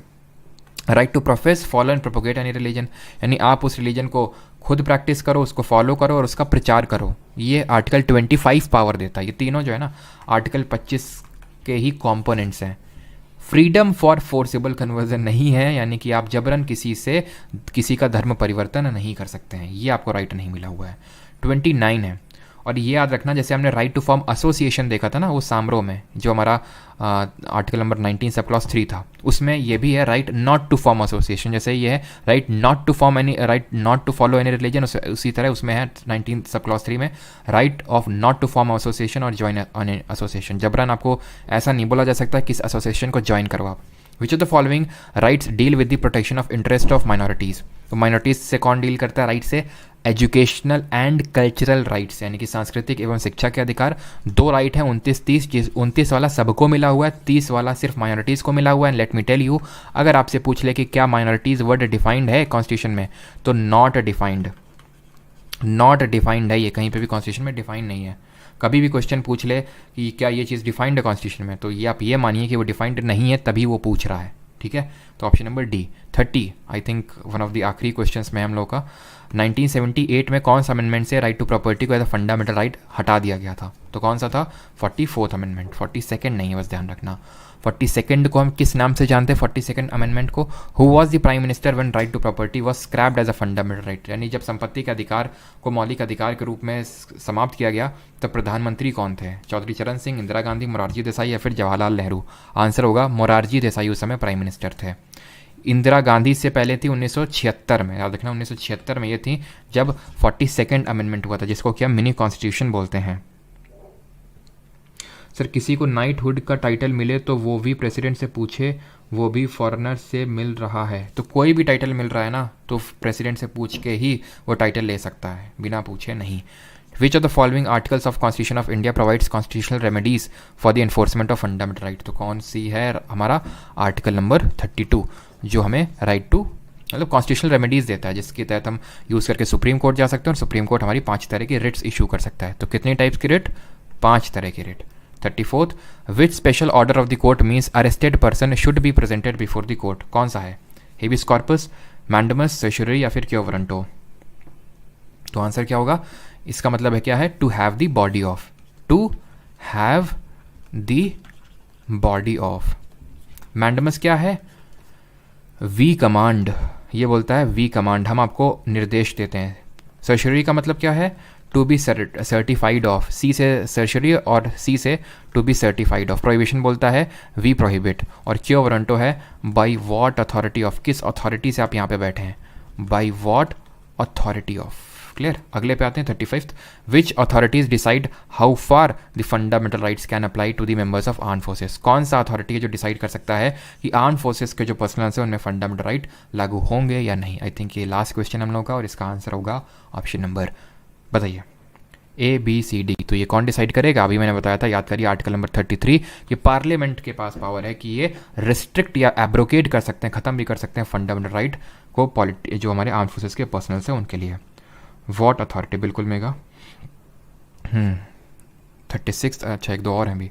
किसने बोला था भाई heart and soul of Indian constitution? सभी जानते हैं, अम्बेडकर जी ने बोला था। 33(7) if a fundamental right of a citizen of India is violated, he has to appeal in the Supreme Court only. He has to appeal in the district first. He has the choice of either approaching the Supreme Court or High Court. He has the appeal. He has to appeal in the High Court first. तो ये दोनों तो पहले आप eliminate कर सकते हो। क्यों? क्योंकि हमें आर्टिकल 32 पावर देता है कि आप डायरेक्टली सुप्रीम कोर्ट जा सकते हो। आंसर ये होगा, जा सकते हो सुप्रीम कोर्ट, लेकिन ओनली वर्ड गलत है। क्यों? क्योंकि आपके पास चॉइस है, या तो सुप्रीम कोर्ट चले जाओ या हाई कोर्ट चले जाओ। ऐसा नहीं कि आपको पहले डिस्ट्रिक्ट कोर्ट जाना पड़ेगा, फिर हाई कोर्ट, फिर सुप्रीम कोर्ट। डायरेक्ट आप अप्रोच करो, ठीक है। 38 as per constitution every person who is arrested and detained in custody shall be produced before the nearest magistrate within a period of dash hours of such arrest excluding the time necessary for the journey from the place of arrest to the court. तो क्या होगा answer? 24 घंटे के अंदर। अब इसके अगर आगे कोई क्वेश्चन हुआ तो वो आप होमवर्क का क्वेश्चन होगा आपका, ठीक है। ये 38, 39, 40 जितने भी क्वेश्चन हैं, 42 तक अभी आपके होमवर्क के क्वेश्चन हैं, ठीक। पीपीटी मैं शेयर कर दूंगा आपके साथ। आई थिंक, मुझे तो नहीं लगता आप किसी का कोई यहाँ पे क्वेश्चन गलत हुआ होगा। अब बताइए आपको कैसा लग रहा है। क्लास हो गई हम लोग की तकरीबन 1.5 घंटे की, बिकॉज हम लोगों ने 11 जितना बजा था 11:20 पे चालू किया था ना, 12:55 हो रखा है।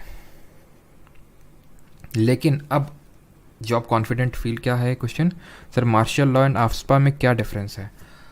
आफ्सपा एक परमानेंट लॉ है, मार्शल लॉ एक तरह से बोल सकते हैं। आफ्सपा एक पावर देता है, arm forces special powers act है ये आर्म फोर्सेस पर्सनल्स को पावर देता है कि जब मार्शल लॉ फोर्स में होगा, आर.एन. वर्मा, जब मार्शल लॉ फोर्स में होगा तो आफ्सपा इन जनरल भी, जैसे फॉर एग्जांपल कश्मीर में आफ्सपा लागू है कुछ पार्ट्स में, नॉर्थ ईस्ट में कुछ राज्यों में आफ्सपा लागू है।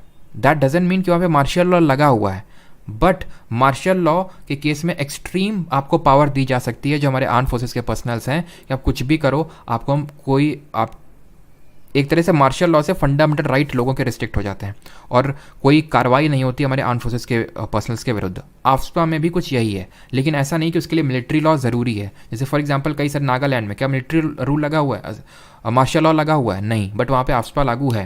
यानी वहाँ पे हमारे आर्म फोर्सेस के जो पर्सनल्स उनके पास स्पेशल पावर है कि वो एक तरह से इंक्वायरी कर सकते हैं बिना वारंट के, सूट एट साइट कर सकते हैं, बट वो इन जनरल है। ऐसा नहीं कि वो मार्शल लॉ है तब है वो लॉ, ठीक है। कोर्स अर्जुन तिवारी पूरी कोशिश है कि 31 दिसंबर 2022 तक, बिकॉज आप देख रहे हैं कि किस स्पीड से हम लोग चल रहे हैं और कुछ छूट भी नहीं रहा और सारी चीज़ें कैसे से कर रहे हैं। परमार एसएससी सुपर चैट मतलब sir Mahatma Gandhi father of nation. Sir explain what is writ हैं, एक्सप्लेन व्हाट इज़ रिट। तो आप क्या कह रहे हो, मतलब फिर से मैं फंडामेंटल राइट ना चालू कर दें? भाई रिट होती हैं, एक स्पेशल पावर होती हैं या फिर एक्स्ट्रा पावर्स दी गई हमारी कोर्ट को, इसलिए दी गई हैं ताकि वो जनता के मौलिक अधिकारों को प्रोटेक्ट कर सकें।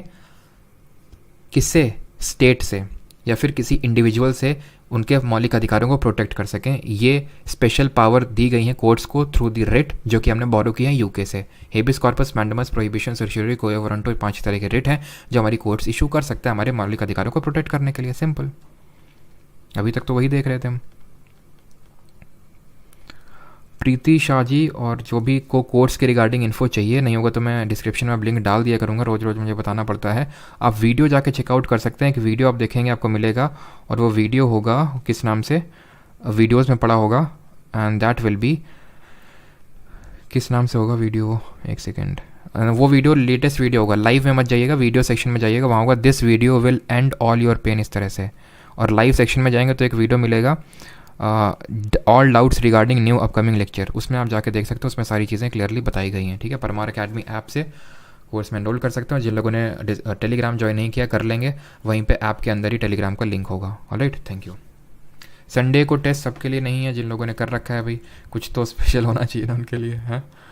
तो टेस्ट जो भी बैच में एनरोल्ड है स्टूडेंट, यार मुझे बार बार मतलब ये मत कहलाया करो, मैं फिर वही चीज़ बोल रहा हूँ कि ये बैच की क्लासेस हैं, मैं सिर्फ स्ट्रीम इनको यहाँ पे इसलिए कर देता हूँ ताकि अगर किसी को देखना है, जैसे अगर कोई मेंस का बंदा है, ठीक है, उसको नहीं सारी चीज़ें पढ़नी, लेकिन फंडामेंटल राइट उसको पढ़ना है कायदे से, तो उसने पढ़ लिया, कोर्स लेने की ज़रूरत नहीं है उसको। मैं फोर्स नहीं कर रहा हूँ, मैं बोल रहा हूँ अगर आपको ज़रूरत है तभी आप कोर्स में एनरोल करिए। PYQ सीरीज़ भी तो हम लोग की चल रही है 7 PM पे, उससे भी आपकी काफ़ी चीज़ें हो सकती हैं। अगर आपने सारी चीज़ें कर रखी हैं तो मैं तो आपको वही एडवाइस करूँगा। यहाँ पे क्या कि आपको नोट्स, ये रिकॉर्डिंग्स मिल जाएंगी, ये PPT मिल जाएगी, ये नोट्स मिल जाएंगे, और जो क्विजेज़ हुआ करेंगी वीकली बेसिस पे वो आपकी रहेंगी, ठीक है, ऑलराइट। और अगर कोई जो स्पेशल सेशन हम लोग रखेंगे टेलीग्राम पे तो वो आपका वहीं पे हो जाएगा, ठीक है। बाकी जिसको एनरोल करना है, परमार अकेडमी ऐप है, ठीक है, गूगल प्ले स्टोर से डाउनलोड कर सकते हैं। वहाँ पे आपको परमार्स जी के बैच दिखेगा, कोई कूपन ओपन कोड कुछ नहीं है, ठीक है। चलिए मिलते हैं कल, नहीं मिलेंगे, मंडे को मिलेंगे। कल और परसों हमारी निट्टो सीरीज़ है, और निट्टो में हम करेंगे क्या लेवल ऑफ क्वेश्चंस, किस तरह के क्वेश्चन करेंगे, क्या सीखेंगे, वो आप कल ही से देखिएगा। निट्टो सीरीज़ की टाइमिंग होगी मोस्ट प्रोबेबली 6 PM होगी, मोस्ट प्रोबेबली निट्टो की टाइमिंग मोस्ट प्रोबेबली 6 PM होगी, सैटरडे और संडे। Alright, thank you.